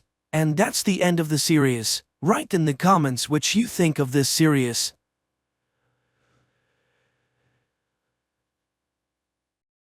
Czech astrophysicist Jakob wakes up in his ship thousands of miles from Earth. His day starts with a call from the flight curator and close friend Peter. Today, the people of Earth want to communicate with the hero. The head of the Czech space program, Tuma, greets the brave pilot as he has been on a solo flight for 189 days already. The thing is, for 4 years, a mysterious cosmic phenomenon, which has been named Chopra's cloud, has been observed from Earth. To study its origin and composition, Jakob was sent to Jupiter. In just a few days, he will be able to take samples, which may help unravel the mysteries of the universe. The captain is asked questions, and suddenly a girl sympathizes with him, as he is the loneliest person in the universe. But Jakob assures her that it is not so. Yes, he is 500 million kilometers away from Earth, but nearly half the distance has been covered and he will soon return home. Moreover, his beloved wife Lenka constantly supports him, with whom he is in direct contact through the latest quantum communication system, which is faster than the speed of light. So Jakob does not suffer from loneliness. TV takes a commercial break where a cheerful Jakob praises the products of a generous sponsor. But the astronaut immediately frowns, and it becomes clear that he is a tired man who has not slept for a long time. Meanwhile, on Earth, Lenka records a message to her husband, apologizing for leaving him because she is not needed by him. But the flight curator stops the file from being sent and passes it to Tuma. On the ship, Jakob repairs the toilet again, grumbling at Peter. But the latter is more concerned about the malfunctioning cameras. He also notices the astronaut's tired look and advises him to get some sleep. Jakob asks to contact Lenka because she somehow does not respond to his calls, and he promises to find out the reason. The man begins training when Tuma reviews his wife's message. The woman sincerely worries for the family and does not intend to pass this message to Jakob. Lenka is packing her things at this time and does not respond to her husband's messages. Distressed, Jakob drowns his sorrows in sweets and tries to sleep, watching the approaching Chopra's cloud. At night, noises from the malfunctioning toilet keep him from sleeping. He gets up unrested and even more tired, and looking at himself in the mirror, suddenly notices strange movement under his skin and tentacles protrude from his mouth. Jakob is horrified, trying to pull something out of himself, and wakes up. He starts the day on the treadmill, then prepares to equip the apparatus for sample collection. Half of the ship's cameras are out of order, and no one understands why. The thought of Lenka, who still does not make contact, disturbs him. And one day Jakob suddenly hears an unfamiliar voice offering help, but Peter hears nothing of the sort. True, there is a chance that Jakob intercepted the transmission of the Korean mission, which started after the Czech one, but the language was not Korean at all. Later, the friend informs that Lenka went to her mother's, so she will contact her husband when she returns. Jakob calms down a bit and continues his work. He inspects the compartments and suddenly sees a huge hairy spider in one of them. He closes the doors to the compartment and contacts Peter. But precisely in this part of the station, the camera has long been broken and he can see nothing. Jakob opens the doors, but the spider has not gone anywhere. Moreover, it starts a conversation, stating that it did not intend to scare the human. Then the astronaut locks himself in the airlock and informs Peter that he wants to decontaminate the ship. He gets into a spacesuit, says the password that triggers the system, and the surrounding space is filled with disinfecting foam, the color of which reminds him of a summer morning in the field where he and Lenka walked. But then the cleaning is over and Jakob emerges from the airlock. However, the spider hasn't gone anywhere. It informs him that the strange bath arranged for it by the human did not harm it and suggests removing the spacesuit. It is not dangerous. Jakob reaches out to it, but the spider dodges. Such is not the custom in its tribe, so it's better for the human not to do this. It is an explorer too who accidentally found Earth. It studied life on the planet for 3,158 years and even learned Earth's languages, but never understood the essence of the human soul. And when it met Jakob, it felt his loneliness and came here.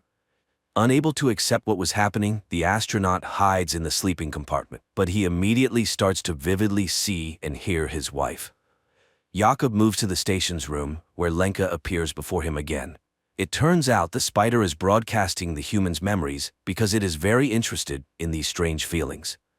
And it wants to help him overcome emotional difficulties since his companion is leaving. Jakob tries to refuse the help, but the spider does not believe him.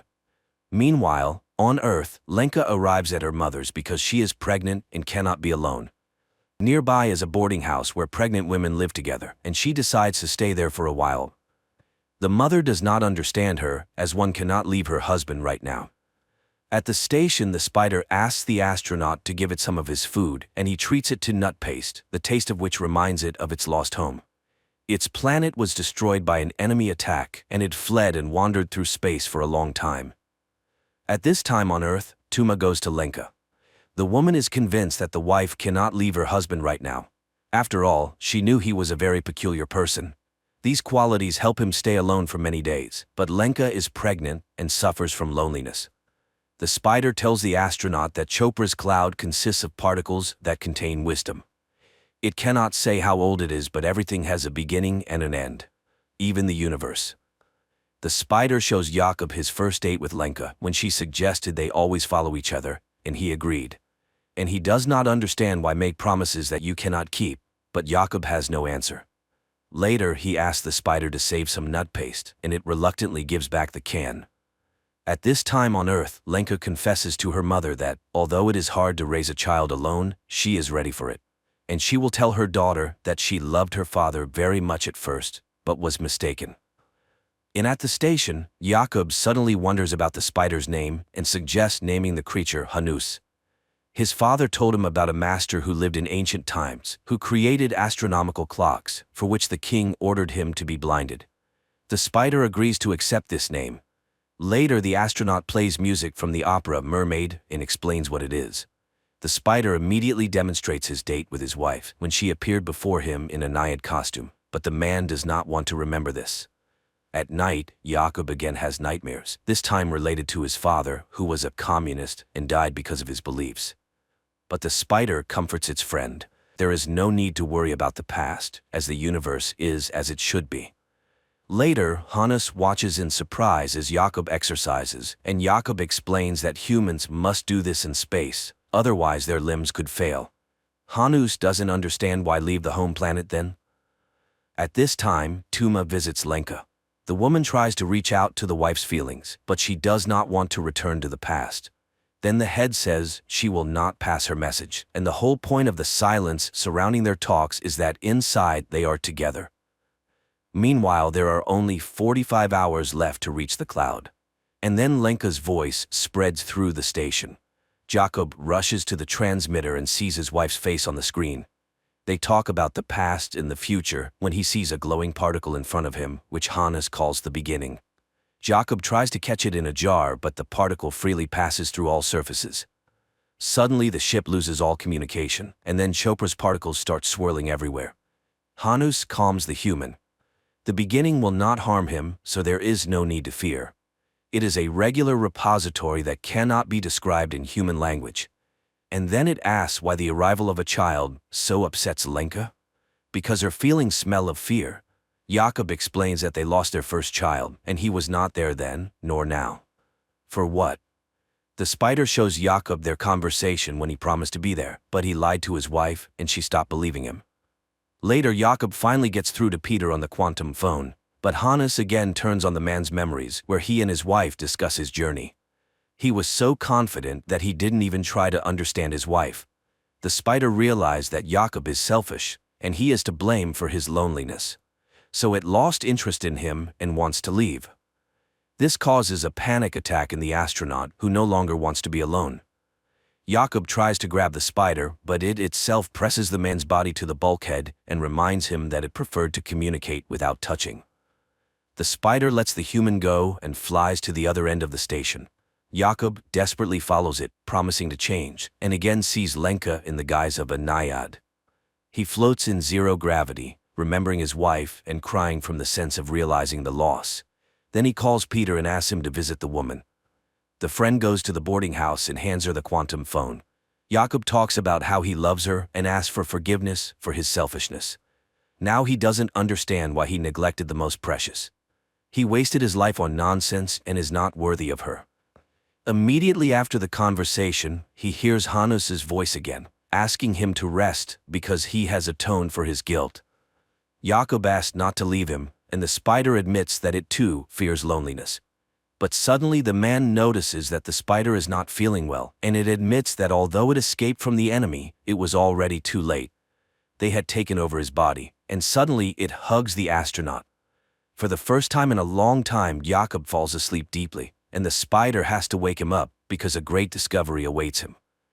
It even brings him a tube of hot coffee to bed, after which the astronaut makes the final preparations. He contacts the Czech Space Authority and reports that his mission is dedicated to all the people of Earth, but especially to Lenka. Afterward, he reduces speed and begins collecting samples using special equipment. But then the spider becomes very ill. Jakob abandons his task and tries to help his friend. The equipment gives an error, and Earth commands to cancel the sample collection. But Jakob hears nothing because he sees Hanus in open space. The ship's systems fail one after another, and the control center orders to end the mission and return. But Jakob puts on a spacesuit, takes a bomb, and goes outside. Peter can't understand what's happening and pleads with his friend to return to the ship. However, using the explosion to catch up with the spider, Jakob holds it. Hanus thanks him, but it's all in vain. Soon the enemies will consume him, and Jakob, looking at the surrounding space, remembers the day he almost drowned. Then his father saved him, and now he forgives all his father's sins, and forgives himself. Hanus pulls him to the center of the cloud, where everything is gathered, the beginning and the end, the fluctuation of all times, his past and future, him, his Lenka, and his father. Every promise and punishment, everything is unchangeable and impermanent, but such is the truth of nature. The universe is as it should be. Before the man, Lenka appears again, and Jakob admits that their meeting is a miracle. Just like the meeting with the spider. Jakob hands his friend a can of nut paste he saved for him. The latter thanks him and asks to listen to the silence, after which it disintegrates into millions of particles, consumed by worm-like creatures that destroyed his race. And Lenka on Earth suddenly sees a glowing purple particle in the grass. Night turns into day. Jakob in a spacesuit wades through a transparent stream, above which, on a log, sits Lenka in a mermaid costume asking him to kiss her. Her face becomes the last thing he sees, at least for a moment, because at that time, he sees the lights of a South Korean ship which saves Jakob. Later he calls his wife Lenka, apologizes, and confesses that if he had known everything earlier, he would never have left, and she would kiss him once more. A fantastic, yet lifelike film. A work-absorbed astronaut had to be millions of kilometers away from his wife and hear a sermon from an extraterrestrial being to understand that family is the most important thing in his life, and one can only hope that he will manage to regain his sense of purpose.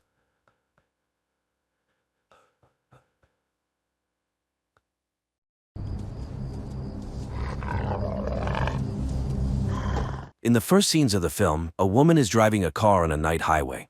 Suddenly, an unknown woman's voice speaking Russian comes from the radio. Joe translates for her daughter Alice, explaining that the woman believes the world has turned upside down. A police car appears behind them, and an unknown device lying next to Joe starts blinking alarmingly, but the police car drives past. Soon, the pair arrives at a small house. Joe starts a fire and puts the child to bed. She then goes outside to check the device left in the car but hears her daughter scream and rushes back inside. However, Alice is asleep. Joe runs outside again, hears her daughter scream again, and runs off into the night. 5 weeks earlier, Joe is floating weightlessly as part of a group of astronauts on the International Space Station. She only sees her daughter and husband Magnus via video calls, and she conducts her next session from the cold nuclear fusion laboratory where Mission Commander Paul is working. He adjusts the equipment according to instructions from scientist Henry Calder on Earth. The scientists are searching for a new state of matter, but no one knows what it is. Suddenly, something crashes into the space station. Communication with Earth is lost, and a fire breaks out. Additionally, the commander's hand is trapped, and one of the Soyuz ships is severely damaged. Roscosmos takes charge of the repairs while the mission's doctor amputates Paul's hand. Henry insists they must save the capsule containing the cold fusion experiment results. Meanwhile, Joe goes into open space to inspect the crash site, unaware that Paul's heart has stopped. Suddenly, video contact with Joe is lost, and the center can only hear her communications. She then sees the cause of the accident: a desiccated body of a female astronaut in an orange suit labeled USSR. Joe tries to catch it, but the space mummy floats away. Joe reports everything to her colleague, and Irina, the head of Roscosmos, hears it on Earth. Learning of the commander's death, the center orders 3 mission members to return to Earth on Soyuz 2, while Joe repairs Soyuz 1-inch and returns on it. An emergency mode is set in the ship. Joe sketches the body she saw, sends it to the center, and begins repairs. Meanwhile, Irina tells Henry she ordered his equipment to be left on the station, as it may have caused the accident. Henry argues that this experiment could change humanity's life and must be brought back. The returning Soyuz 2 astronauts are greeted on Earth. Joe is asked to retrieve the capsule with the experiment results, after which communication is lost. On Earth, Henry brings equipment for a rescue mission to Baikonur, but Irina reports that there are no signs of life on the station. Joe is alive and continues repairing the equipment, resting in the shuttle where Paul's body lies. Later, she records a message for her family, but unexpectedly hears a man's voice telling her not to breathe. She flies to the laboratory door and, opening it, sees Paul reaching out to her. Joe shakes his hand, realizing it's the commander's severed limb. Meanwhile, on Earth, Henry pulls strings to send a rescue mission to the station, avoiding questions about his twin brother. At this time, his twin brother Pat Calder is on vacation on a cruise ship, answering a journalist's questions about his spaceflight and snapping at her for confusing him with his brother. Joe restores the power supply of Soyuz 1 and returns for the cold fusion capsule. She records a final message to her family and launches the shuttle. Unexpectedly, the automatic detachment doesn't work. It must be done manually from inside the station. Joe, in desperation, punches the console as a shadow approaches the inner control panel and the system activates. The shuttle heads to Earth, where Joe is presumed dead.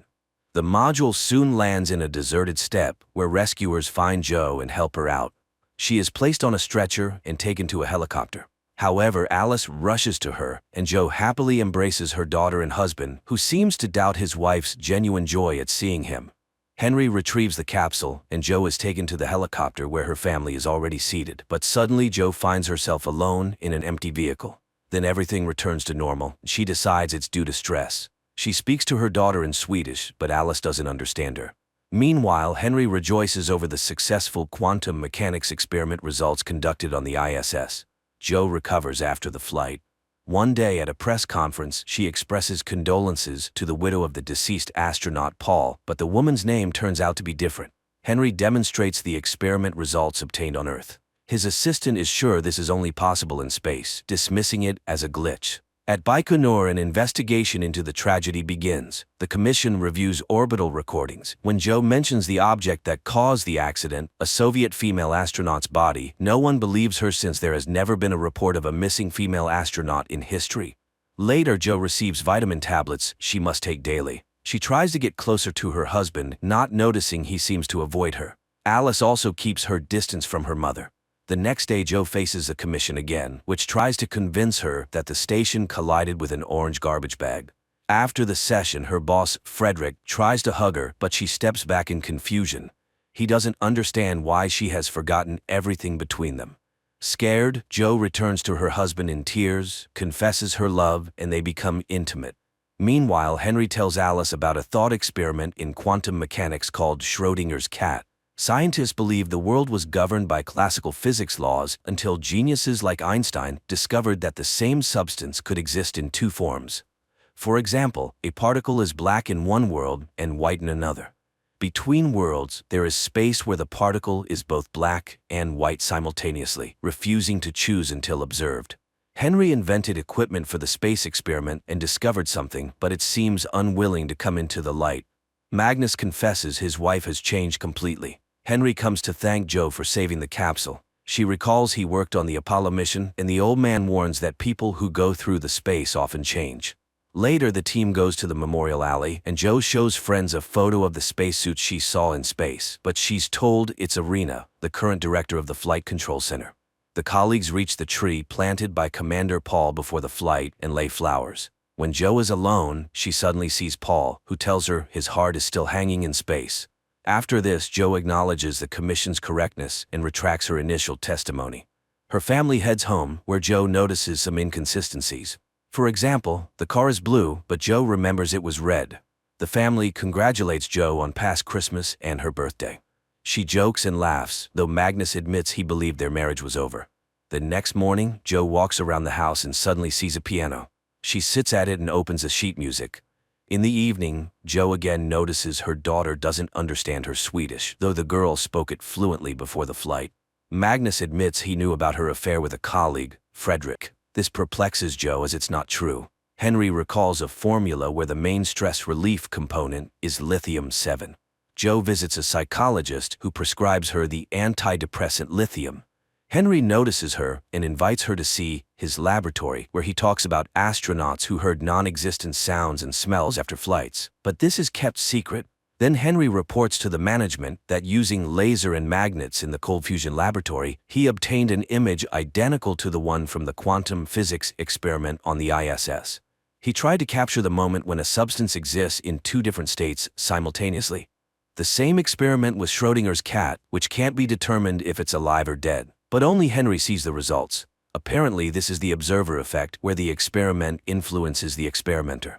Joe approaches the piano again and starts playing this time, scaring herself because she never knew how to play. The next day, Joe compares the vitamins she received at Baikonur with the prescribed medicine and finds that both contain lithium-7. Suddenly, she sees two workers and hides in an office, finding a list of astronauts. Each name has a letter, and checking those under B, she discovers they were all prescribed lithium-7 and experienced unusual things. Meanwhile, the workers enter the office, ignore Joe, and start stacking folders on a cart. She tries to get their attention, but seems invisible. Joe approaches a man closely. He screams and disappears. Joe is alone in the office again. She goes to Henry's office, but he suddenly accuses her of excessive curiosity that will ruin her. Later, her colleague Frederick visits, not understanding what happened as they loved each other. Joe avoids the conversation. At home, Joe finds a package with tapes on the table. It turns out the Marine Observatory workers, unlike the Flight Control Center, heard her calls from space and recorded them, now sending them to her. Joe plays the tapes and hears her voice when Alice comes downstairs and sees a room filled with mourning people. Live astronaut Paul with his family, and Joe's portrait in a mourning frame at the center. She screams, but her father carries Alice upstairs, where his wife admits all her pills are neuroleptics, meaning she's been intentionally habituated to them. She believes she was heard but deliberately left to die in space. Magnus grabs the phone to have her taken for treatment, but Joe pushes him and he falls, hitting the floor. Joe pulls herself together, calls an ambulance, and asks Alice to get in the car. On the way, she stops by the laboratory and steals the flask with the substance obtained in the quantum physics experiment. Henry hears a knock at the door but finds no one in the hallway when he opens it. The scientist closes the door, not noticing his twin brother Pat, who briefly appears behind him and then disappears. Irina calls, having just read an article about two particles entangled by quantum mechanics, where what happens to one determines the state of the other, even if they are far apart. He hangs up without responding. Joe calls Russian cosmonaut Ilya to ask what vitamins he was given on the ISS. He reads out the name with letter A. Joe explains that, unlike the rest of the crew, she was given neuroleptics. The cosmonaut is skeptical, but she asks him to check his pills and wait for her call. Henry discovers the flask theft. The next morning, Joe asks her daughter to describe her fears in detail. The girl admits she hears the voice of an unknown woman named Valya. Joe steps aside to call the observatory worker who sent her the tapes, but he unexpectedly claims it couldn't have been her and hangs up. Meanwhile, Alice brings her a drawing of her fear, showing the figure of a female astronaut in an orange suit whom Joe saw dead in space. Ilya checks his pills, which turn out to be vitamins. However, documents on the substances given to Joe are no longer accessible. Joe arrives at the Marine Observatory and meets the brother and sister who sent her the tapes. The elderly couple clearly heard her voice from space and recorded it. However, the recordings can only be heard on their ship at sea. They take Joe and Alice to a boat, sharing strange stories of people seeing odd things in space like angels, and often going mad upon returning home. They recorded everything, but there was little noise until Apollo 18. During that mission, the airwaves were filled. Deciphering these messages is challenging. The boat sets off, and the woman plays a tape recorded in 1967. It features the voice of a female astronaut returning to Earth in a damaged capsule, seemingly dying. That day, Irina allegedly returned unharmed from space. The woman can also let Joe hear Paul's voice, though everyone says he's dead. Joe refuses to listen. They head back to shore, and Alice secretly calls her father, revealing their location. The woman gives Joe the tapes. Mother and daughter drive to a forest cabin, analyzing everything that happened. Alice plays the 1967 tape again, recognizing Valia's voice from her visions. The woman is in pain and very hot, as heard on the tape. Henry looks into a mirror, calling his twin brother. When Pat appears in the reflection, Henry accuses him of stopping his medication and admits his space experience worsened everything. Joe and Alice continue listening to Valia, who says the world is upside down. Reaching the house, Joe plays a recording of her conversation with Alice before the collision, but the girl suddenly claims it wasn't her, as she doesn't speak Swedish. The action shifts to the ISS on the day of the accident, showing the other side of Schrodinger's cat experiment. Paul conducts a quantum physics experiment while Joe talks to Alice when an alarm sounds. Joe is thrown against the window, hitting her head and losing consciousness. Paul tries to help her, realizing she's dead. Her husband and daughter are informed of her death and fly to Baikonur. On the orbit, Paul stays to repair the shuttle, worried that accessing the laboratory is impossible, leaving the experiment results on the station. Joe's body is moved to the shuttle, but Paul struggles to accept her death's reality. Later, he rests before landing, recording messages. Again, he feels Joe is alive and even asks her not to breathe. He then contacts Houston, reports the body's damage, moves her from the ship to the station section, and locks her there. Preparing for undocking, the system fails. Mission Control reminds him that 2 people are needed to activate the system. Paul, like Joe in another reality, hits the console as a shadow approaches the inner control panel, and the system activates. The shuttle lands safely. Paul's family greets him, but he can't forget what happened, feeling guilty for leaving Joe's body on the ISS. He goes to her tree, laying flowers, and suddenly sees Joe before him. They stare at each other for a moment, then she vanishes. Later, Paul tells Joe's family how she died when he sees his portrait in a mourning frame. He's distracted by a question about visiting a psychologist and snaps back to reality. Later, the astronaut appears before the commission and recounts the experiment and the accident. Suddenly, the crew members object. They know nothing about a quantum physics experiment. That project was closed 12 years ago, and the order to leave Joe's body in orbit, it was his decision, not an order he received. Meanwhile, Alice is deeply affected by her mother's loss, constantly feeling that something is off. At the same time, Paul reviews footage from the Apollo 18 mission and is surprised to discover that 2 astronauts died during the launch under Henry Calder's command. He goes to his boss, but she only knows Pat Calder. There was no equipment and no Nobel Prize. The Apollo 18 mission was NASA's biggest failure. The man returns to his family and realizes that his wife's name is different from what he remembers. Later, his family goes to Joe's house for a memorial service, but Alice is hiding in the closet again, refusing to come out, convinced that her mother is alive. Seeing his crew, Paul doesn't want to enter the house, but his wife persuades him, though he admits everything feels wrong. Then his daughter brings Alice. He turns his head and sees another Alice screaming about what's happening in the living room. Joe rushes to the sound, seeing Alice from Paul's reality and trying to call out to her mother. Magnus takes his daughter away, and she asks to be taken to her mother's cabin. The next day, Magnus and Alice go to the lake house. At night, the father confesses he doesn't understand his daughter, who insists they will see their mother again. Meanwhile, Paul visits the house of Henry's twin brother, Pat, calling him Henry and stating that he conducted experiments under his direction. He wants to know the truth at any cost, but Pat pulls out a gun and shoots him. Alice sees a car approaching the cabin, and Joe gets out. And then everything gets confusing, so friends, forgive me if something is unclear. The girl hurriedly puts on her shoes and goes outside, but it's empty in front of the house. She calls for her mother, and Joe, in another reality, from the beginning of the film, turns at her voice but doesn't see her daughter. Alice returns to the house, puts on a coat, and goes out into the night with a flashlight. Joe distinctly hears footsteps passing by, but sees no one. They wander around the same place, shouting, hearing voices, but not seeing each other. In her reality, Joe and Alice sit in the cabin, listening to space recordings again. The girl admits her memories are different. Firstly, she doesn't speak Swedish. Also, her mother said Paul conducts experiments in the lab. The problem is the mother remembers nothing about this lab. She explains that the merging of 2 different realities is the result of a quantum experiment aiming to capture superposition. the moment when one thing exists in different places simultaneously. The girl suddenly confesses she feels Joe isn't her mother. Meanwhile, in another world, Magnus, accompanied by Henry and the police, heads to the lake house to retrieve Alice. Joe, stepping out to check the device, hears Alice's scream from the snowy field again. But her Alice is sleeping in the cabin. Joe runs outside again, heading towards the scream. At this time, parallel Alice finds a similar cabin, but it's cold and empty. Despite the building's similarities, the girl finds many discrepancies. For example, the picture on the wall is different. She goes upstairs and finds a closet. Hanging her necklace on the handle, Alice climbs inside. But the door suddenly slams shut, and the girl starts banging and calling for help. Joe, wandering through the field, also sees this cabin.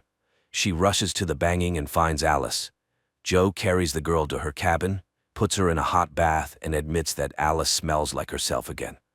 Stepping aside, Joe finds herself between two worlds, with Alice standing by the bed in one and the girl sitting in the bath in the other. Suddenly, the second Alice stops seeing Joe, gets out of the bath, and calls for her mother. But Magnus wakes up and runs to her.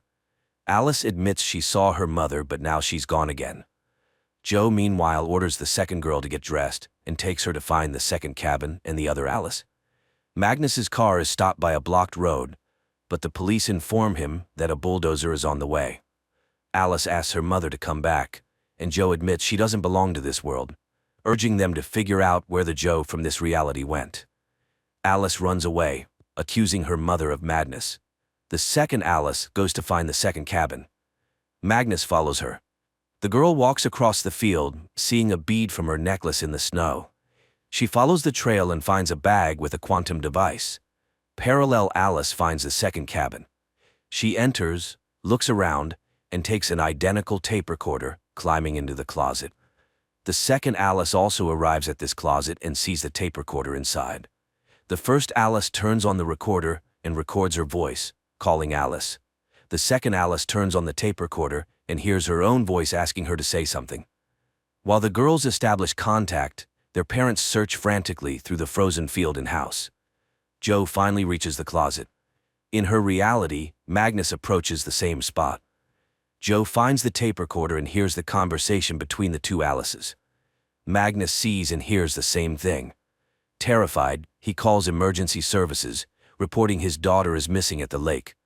Joe gets into the car and heads towards the lake, as the kerosene lamp in her cabin falls and sets it on fire. The two Alices, sitting in the closet, look into the mirror and suddenly see each other. They say they are both looking for their mom. One Alice confesses that her mother died.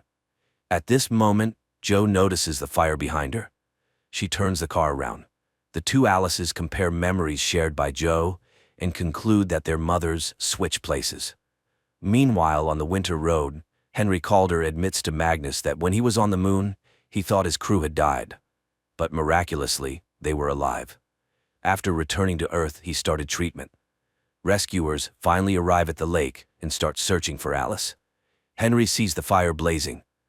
Joe returns to the burning house, but upon entering, she finds no fire. However, the mirror reflects a burning room. Joe goes upstairs and finds her daughter in the closet, witnessing the conversation between the two Alices. Henry finds his quantum device stolen and lost by Joe. Joe hears the voice of the second Alice and sees her in the mirror. The girl asks her to come home, but Joe doesn't know how to do it. However, she promises to figure it out. She realizes the girls are dying, one in the fire, the other from the cold. She pulls the girl out and hands her to Henry, who has just arrived. Then she returns to the fire. Henry lays the girl in the snow and also calls for help, while Joe walks around the burning house. Suddenly, she sees Alice lying in the snow. She tries to revive her, hearing her voice behind. Turning around, she sees the second Alice, who suddenly says she doesn't feel her double.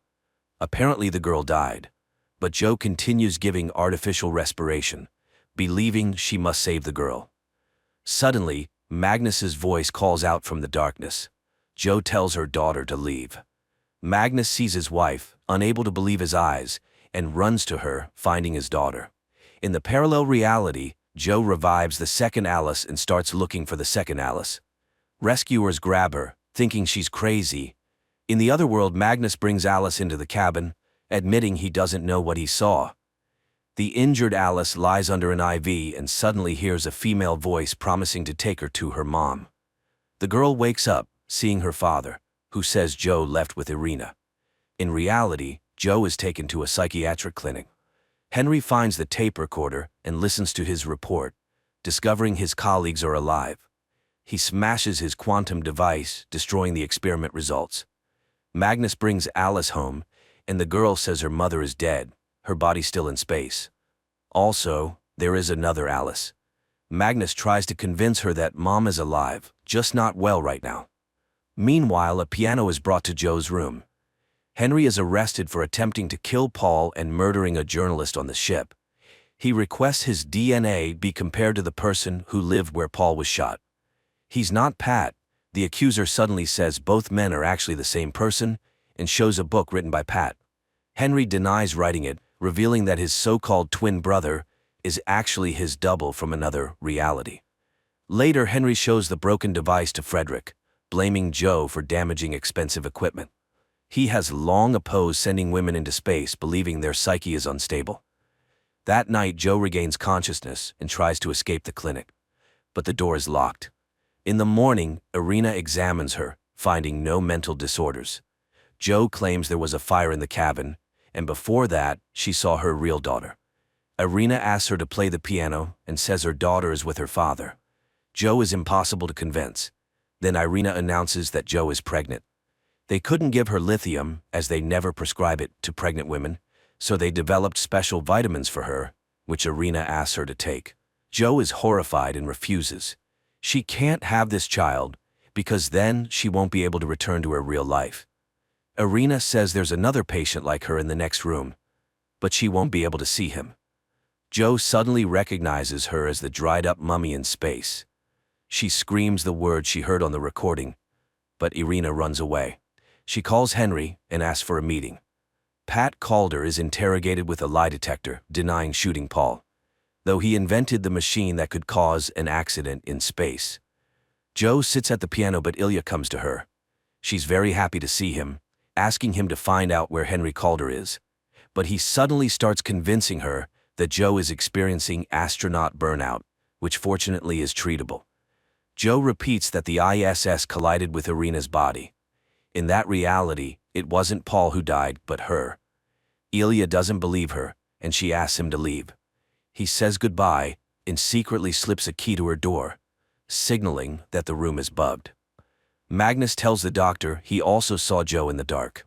Parallel. Magnus says he wants to get closer to this new Joe. Irina meets with Henry. He recalls her flight when she returned alive and unharmed, but years later he learned that Irina died in a space accident. She convinces him they both survived such accidents but returned, though they always felt another person nearby. Henry suddenly declares he's not Henry. He disappeared and won't return. He's the person who won the Nobel Prize. That night, Joe escapes her room, goes to the next room, and sees two identical old men. She returns to her room. The next day, Paul's daughter discusses a strange feeling with Alice. The girl feels her father's presence. Alice confesses that her mom is also halfway not here. In the parallel reality, Paul's daughter is puzzled by her father's strange behavior, who went to see a crazy old man and got shot. In both realities, Alice finishes talking to her friend and gets out of the closet. One asks her father to take her to mom in the hospital and pulls out a tape recorder. The other packs the deceased Joe's things and also finds a tape recorder. The girls simultaneously turn them on. When Joe in the hospital starts playing, they connect with each other. Later, the second Alice tells her father there's another Alice and promises she won't search for mom anymore. The prosecutor reports the complete identity of all tests, confirming that Pat and Henry are the same person, and presses charges. Sometime later, Irina comes to Joe, announcing there's only one person in the next room, the first one in space. She advises Joe to take the pills and return to life. She has a daughter and will have another child. She advises Joe to reconcile and move on. Later, Magnus and Alice arrive at the clinic. The girl talks about the other Alice and also advises her mother to accept what happened. She needs a mother, and Joe needs a daughter. so they will move on. Later, Joe shows Magnus their daughter's drawing, admitting she tries to be rational. She will return home and move on. They will have this child. Irina writes a letter admitting that since her flight, she has hidden the fact that space drives people crazy. She asks everyone who has experienced this to report it to her. At the clinic, Paul regains consciousness, unable to understand what he saw and experienced. Magnus takes Joe home, admitting she doesn't look like his wife.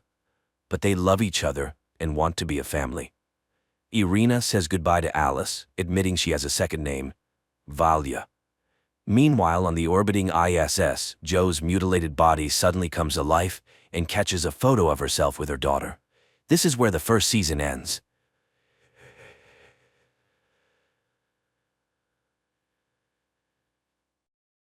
The story begins with a gripping and mysterious scenario. Ethan, a Secret Service agent from Seattle, regains consciousness in a forest after a car accident. Sporting a bruised face and feeling disoriented, he manages to make his way through the pine forest and finds himself in the seemingly peaceful town of Wayward Pines, Idaho. His appearance in town draws curious looks from passers-by, and upon entering a restaurant and collapsing from exhaustion, he learns from a waitress where he is. Ethan wakes up in a hospital bed in Wayward Pines, where a nurse named Pam tends to him, explaining he has minor injuries from the car accident. Distressed, Ethan inquires about his partner, Stallings, who was with him during the accident, only to learn of Stallings' tragic death. When he asks for his cell phone and belongings, he's advised they're at the police station, but he's encouraged to rest instead. Despite being the only patient in the hospital and against Pam's advice, Ethan leaves to go to the police station. There, he finds he can't access his belongings during the day, leading him to a nearby bar. Meanwhile, Ethan's boss Adam informs his wife Teresa that Ethan has been in an accident, but they haven't found his body yet. At the bar, Ethan borrows a phone from a waitress named Beverly to try and contact his family, but fails. Beverly empathizes with his situation, and it gives him her address in case he needs further help. He tells her his identity and that he is looking for two fellow agents, Evans and Kate, who is also Ethan's lover. Later, he notices her note mentioning the absence of crickets in Wayward Pines. On his way to the motel, he hears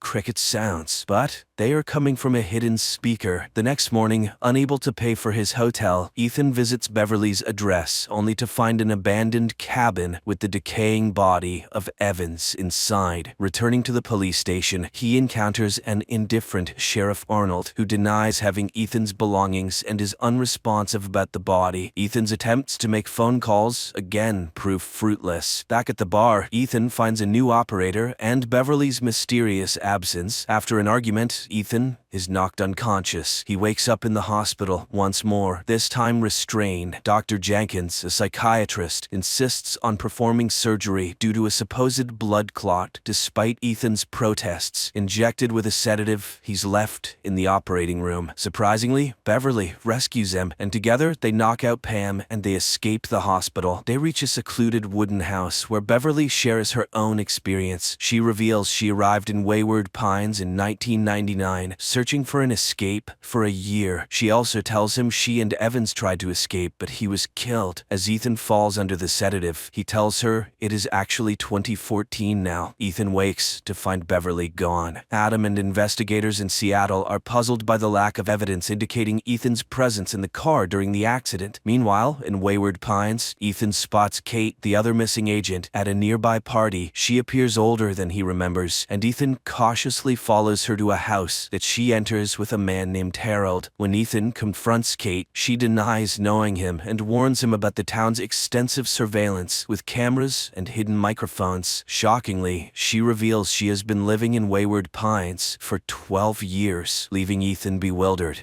and alarmed. Determined to escape, Ethan steals a parked car, but his attempt to leave Wayward Pines is unsuccessful as he finds himself inexplicably back in town. Frustrated, he tries to flee on foot, only to be stopped by a massive electrified wall surrounding the town. Sheriff Arnold confronts him for the car theft and dismisses his claims of being a Secret Service agent. The next day, Ethan returns to the cabin where he found his colleague's body, still Undisturbed, he discovers a mysterious notebook in his friend's boot, but is interrupted by Arnold, who arrives with a gun, claiming a forensic team is coming. Ethan is forced to leave and heads back to the hotel. At the bar, he unexpectedly encounters Beverly again. She covertly arranges a secret meeting and gives him money, hinting at a plan involving Evans's notebook. Using the money, Ethan visits a cafe and manages to call the Secret Service, only to realize the operator is an imposter. He becomes suspicious when the cashier hastily takes the banknote from him. Later, Ethan tries to connect with Kate at the toy store where she works. Despite his efforts, Kate remains distant and secretive, adhering to the town's strict rules against discussing the past. Ethan's confusion deepens when he visits Evans's home, where Evans's wife denies knowing him and claims she witnessed her husband's suicide. Seeking answers, Ethan confronts Arnold, who instructs him to stay at the hotel and informs him that Evans's body has been sent to the morgue. At the morgue, Ethan retrieves the notebook from Evans's clothes. In a startling turn, Ethan sees his wife, Teresa, and son, Ben, being brought into the hospital on stretchers, but he can't find them anywhere. Dr. Jenkins warns Ethan that his condition is deteriorating and insists he needs surgery immediately. Back in Seattle, Teresa grows increasingly anxious about Ethan's whereabouts, with their son Ben suspecting Ethan might have run away with Kate. When she contacts Adam for information, he assures her of his efforts, but explains that the details are confidential, deepening the mystery and concern for Ethan's fate. The tension escalates as Ethan continues to unravel the mysteries of the town. He meets Beverly at their agreed location in Pine Forest, where she reveals that a tracking device has been implanted in him. Together, they remove the device in a secluded stone house. Beverly also shares the harrowing truth that Sheriff Arnold publicly executed Evans as a warning to the town. Ethan later meets Kate again, and despite his reservations, accepts an invitation to dinner at her house with Beverly.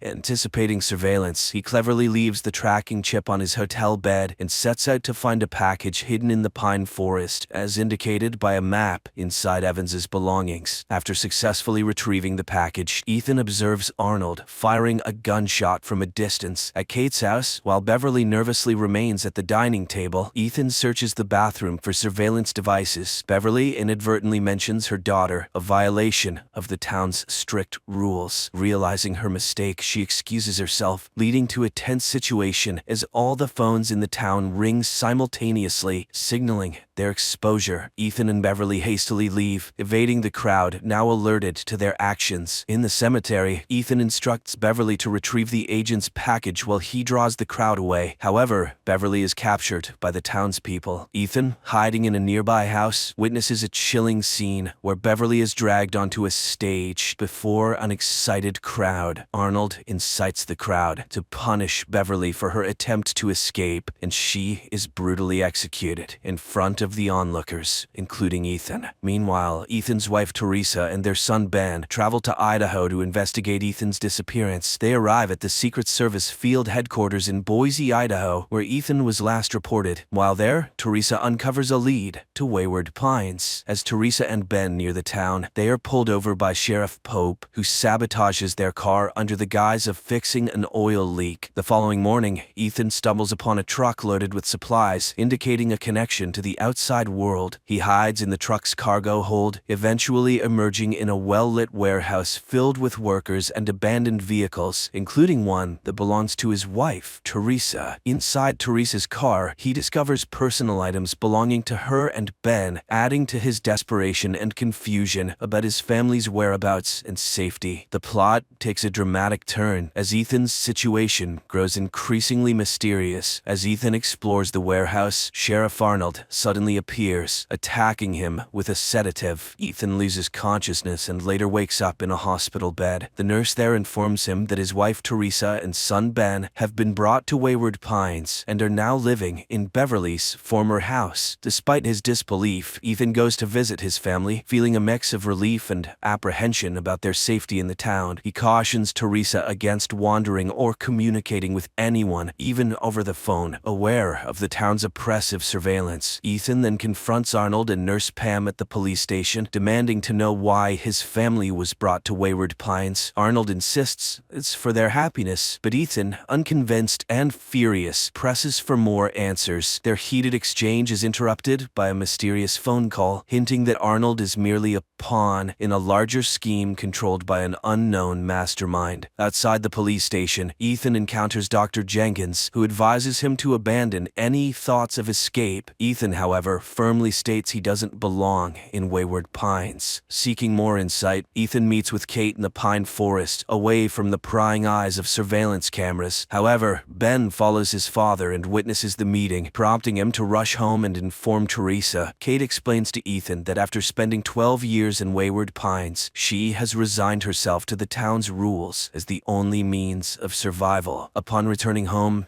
Ethan is shocked to find his family missing, with only Teresa's wedding ring left behind. Frantically searching for them, he discovers them near the isolation wall, where Arnold is threatening them with a gun. In a tense confrontation, Ethan struggles with Arnold, and Ben intervenes by hitting Arnold with a car. As Arnold lays dying, he cryptically warns Ethan that the truth is far worse than he can imagine. Ethan, taking the key to the isolation wall, opens the gate, only for a strange figure to snatch Arnold's body, accompanied by a creepy noise. Ethan quickly closes the gate and escapes with his family. Back at home, the family is deeply shaken. Ethan advises them to pretend to lead a normal life while they plan their escape. The next day, a mailman delivers a letter to Ben, welcoming him to Wayward Pine Academy, along with a uniform. Ethan, in need of a gun, visits the police station only to encounter the mayor, Brad, who warns him to follow the town's rules and avoid asking questions. Ethan is also congratulated on becoming the new sheriff, complete with a cake and a newspaper announcing Arnold's retirement. Reluctantly,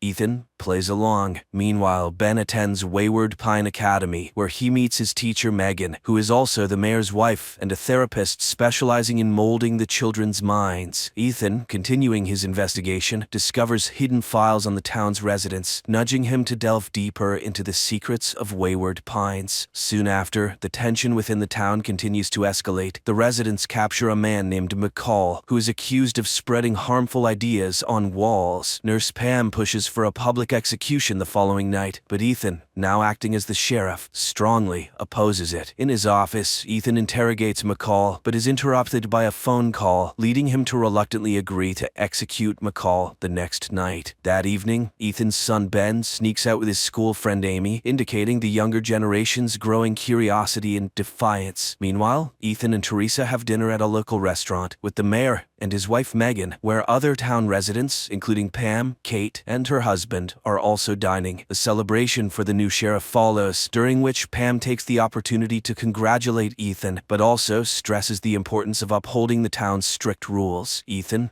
feeling the weight of his new role, publicly declares his commitment to rooting out true evil in Wayward Pines. After the dinner, Ethan asks Teresa to return home, while he attempts to secretly help McCall escape from the cell. However, McCall suggests they head towards the isolation wall instead. At a cliff near the wall, McCall reflects on its purpose, whether it's meant to keep the residents in, or something from the outside out. In a moment of desperation, McCall embraces Ethan and then runs into the electrified wall, sacrificing himself in a bid for freedom. Teresa, meanwhile, receives a letter stating she can now work at the Wayward Pines Realty Associates, McCall's previous workplace. Ethan, determined to leave Wayward Pines, packs weapons and successfully climbs the cliff. However, he soon realizes he's being watched by a strange figure. As night falls, a dark shadow attacks him, injuring his arm. Despite firing his gun, Ethan is unable to fend off the swift creature. The next morning, Ethan prepares to navigate the pine forest, hoping to find help from the nearest city. In the town, Ben finds his new school unsettlingly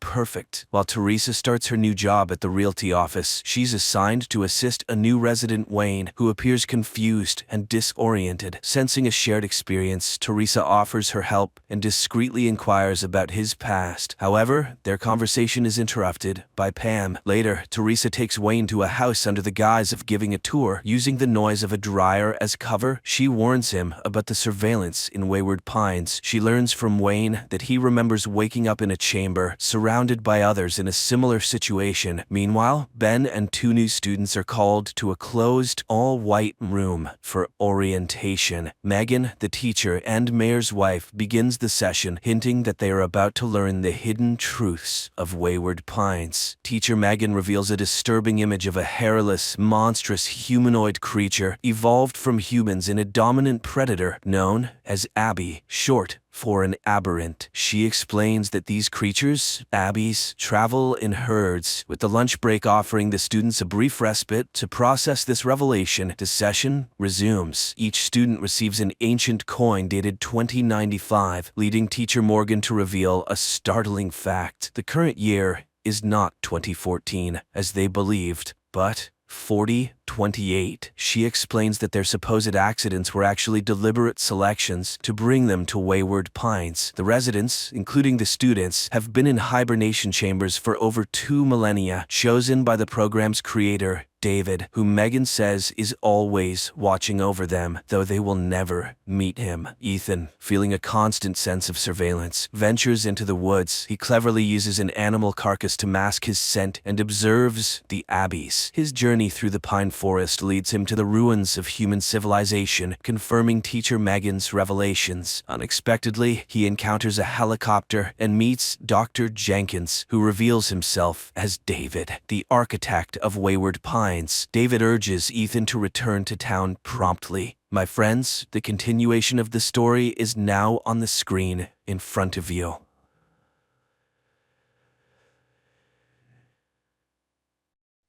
(1967). Upon landing on Earth, after completing their mission, the Soviet spacecraft Soyuz 1, with cosmonaut Vladimir Komarov on board, tragically perishes.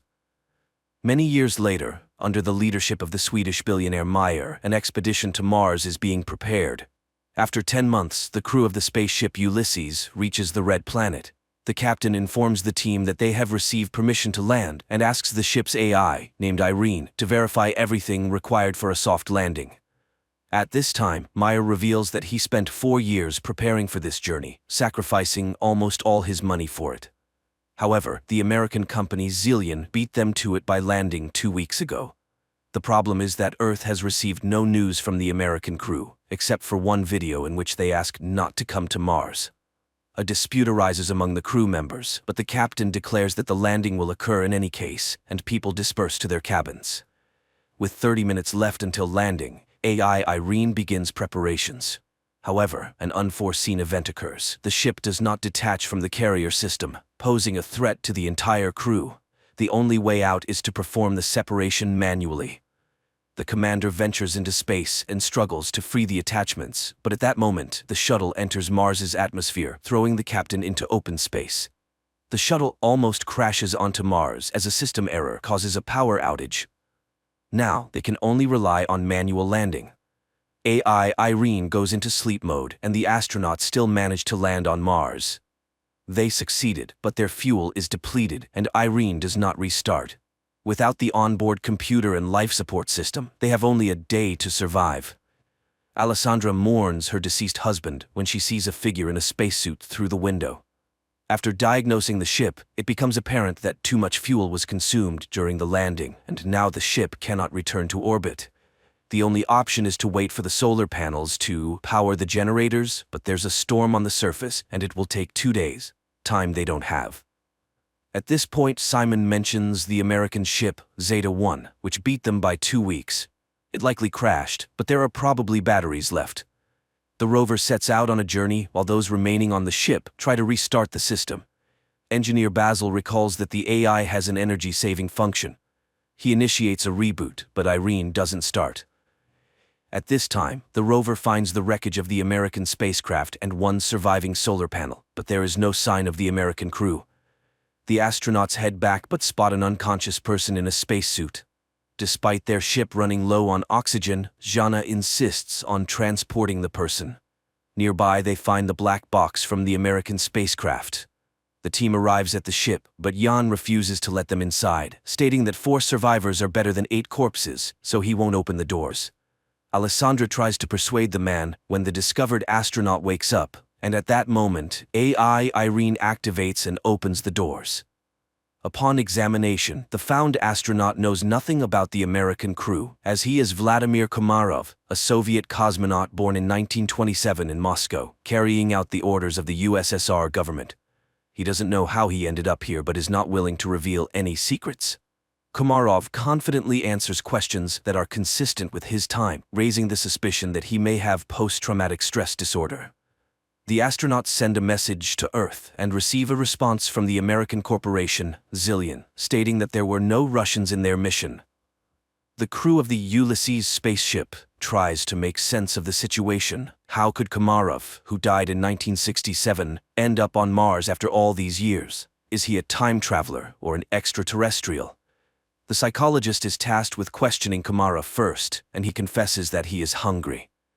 Jana goes to get food while the others try to understand what has actually happened. Basil suggests the idea that Komarov was waiting for them. Meanwhile, Vladimir is eating the food brought by Jana when the woman confesses that he died 50 years ago and his family buried him long ago. Komarov takes this news rather calmly.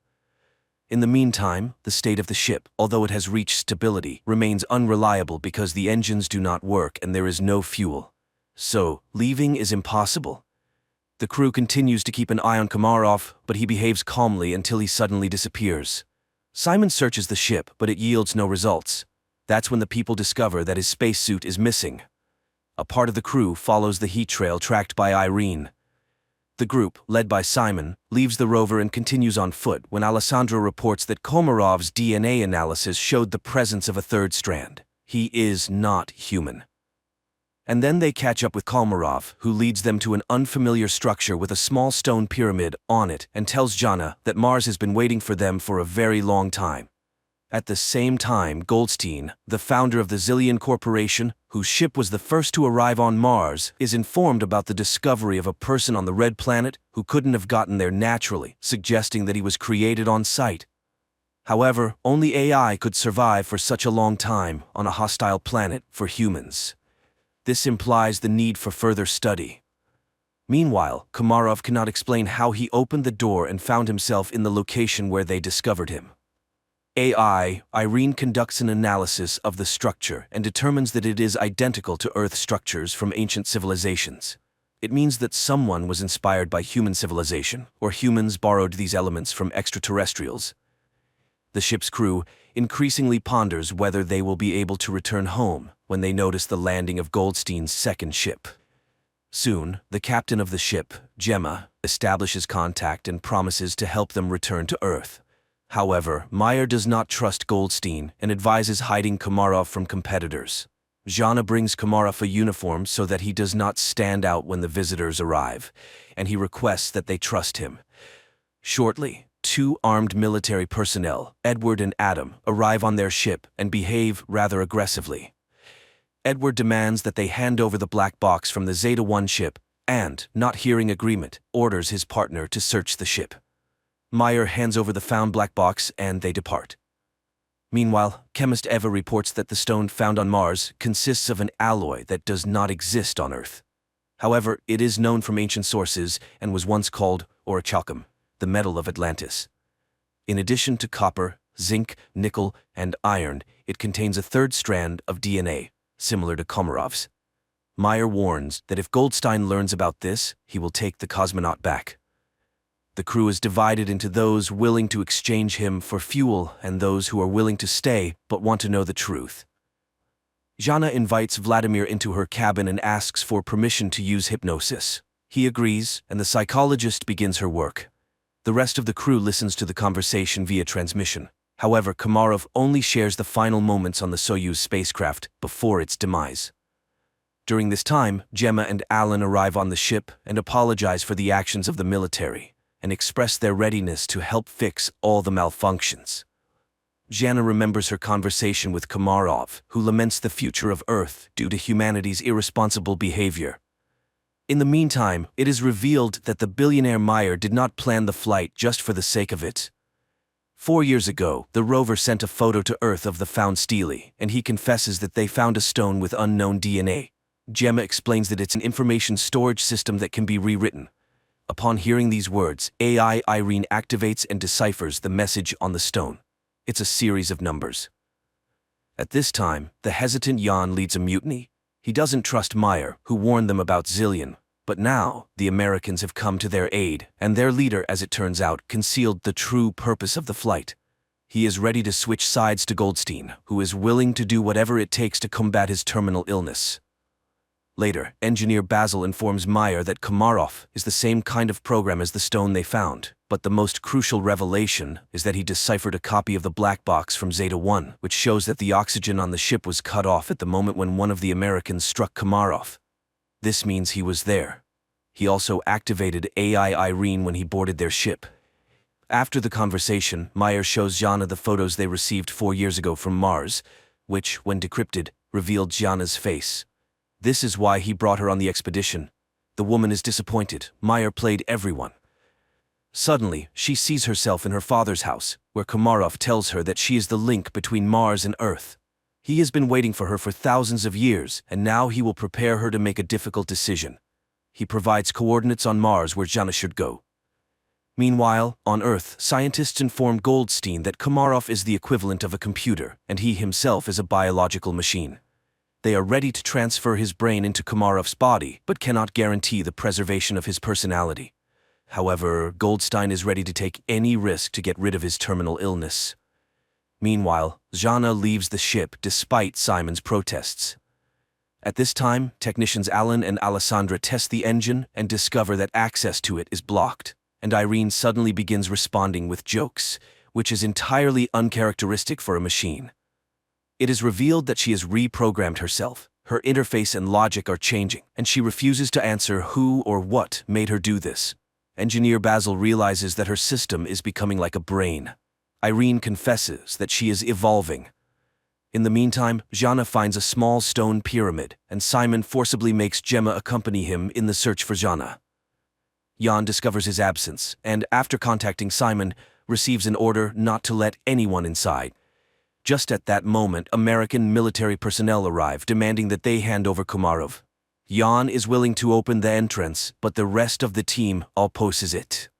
Meyer asks Basil to send a message to Goldstein, hoping that he may be more reasonable than his people.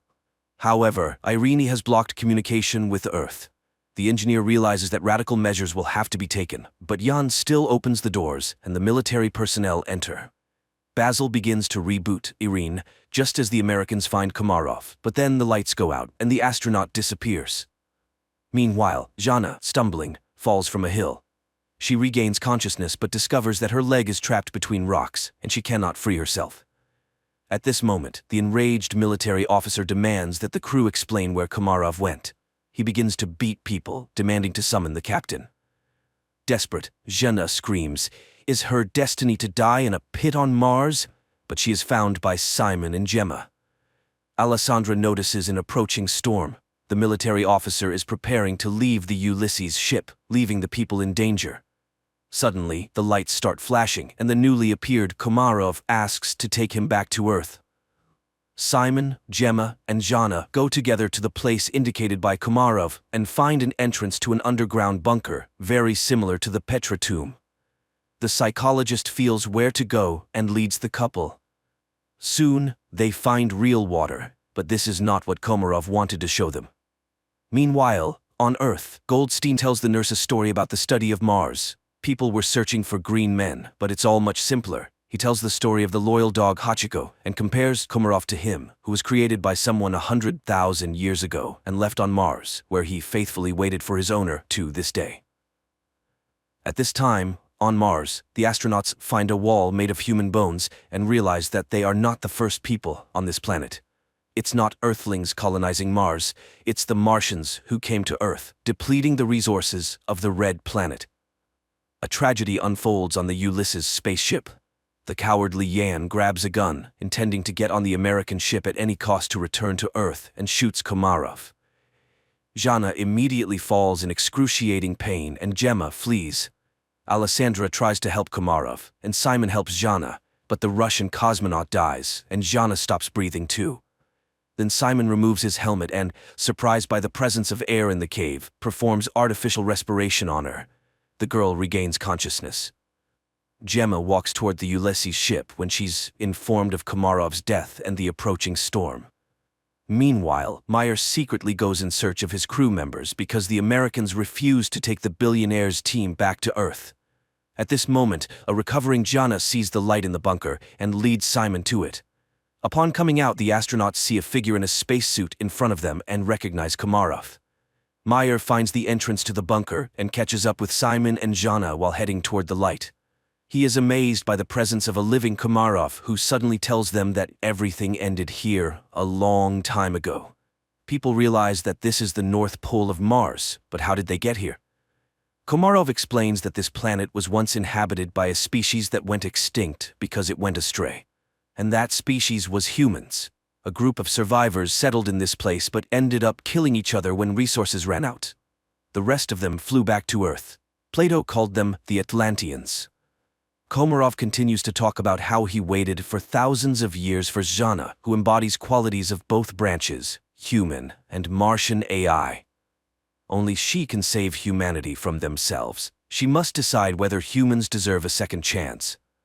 Their conversation is interrupted by the military officer who intends to take the psychologist back to Earth. The American aims his weapon at the cosmonauts, and Zhana seeks help from Komarov. Suddenly, the military officer starts gasping for breath and falls. Upon returning to the ship, Simon orders them to prepare to depart. Meanwhile, Gemma from the Zillion ship tries to contact her associates, but none of them respond. She decides to fly back to Earth alone. The Ulysses crew heads to her ship, trying to establish contact with her and informing her about the deaths of the military personnel, but she doesn't respond. That's when Meyer starts speaking, recalling their past relationship, and confesses that he's no better than Goldstein because he's willing to do anything to ensure his name remains in history, even betraying his team. However, she's not like that. She won't be able to live knowing she has ruined people. Suddenly, Gemma's voice is heard, asking them to hurry. Goldstein has heard that Gemma has decided to take the Ulysses crew back to Earth and has blocked the control panel of the Zeta-2 ship before takeoff. The people on the ship prepare for their impending demise, and Zhana asks Mars what she should do. Everything she saw and heard on the red planet flashes through her mind, and, with sheer willpower, she removes the control panel's block. Suddenly, an armed military officer appears in front of the ship, intent on damaging the engines with his weapon. Simon is about to step out to stop the madman, but Zhana beats him to it. She aims the weapon at the American, but informs him that Mars will be the one to kill him. The military officer falls. The countdown for liftoff begins, and Zhana realizes that there's no time to return. She bids farewell to the crew, confessing her love for Simon. The ship takes off. Suddenly, Meyer notices that it's dark at the North Pole of Mars. This means that they couldn't have been there just a few minutes ago. They truly were at the North Pole of Mars, but in the distant past when the red planet was still suitable for life. At the same time, Goldstein is informed of the ship's return, and he's beside himself with rage, declaring that he will go to Mars himself, and that's where the first season ends.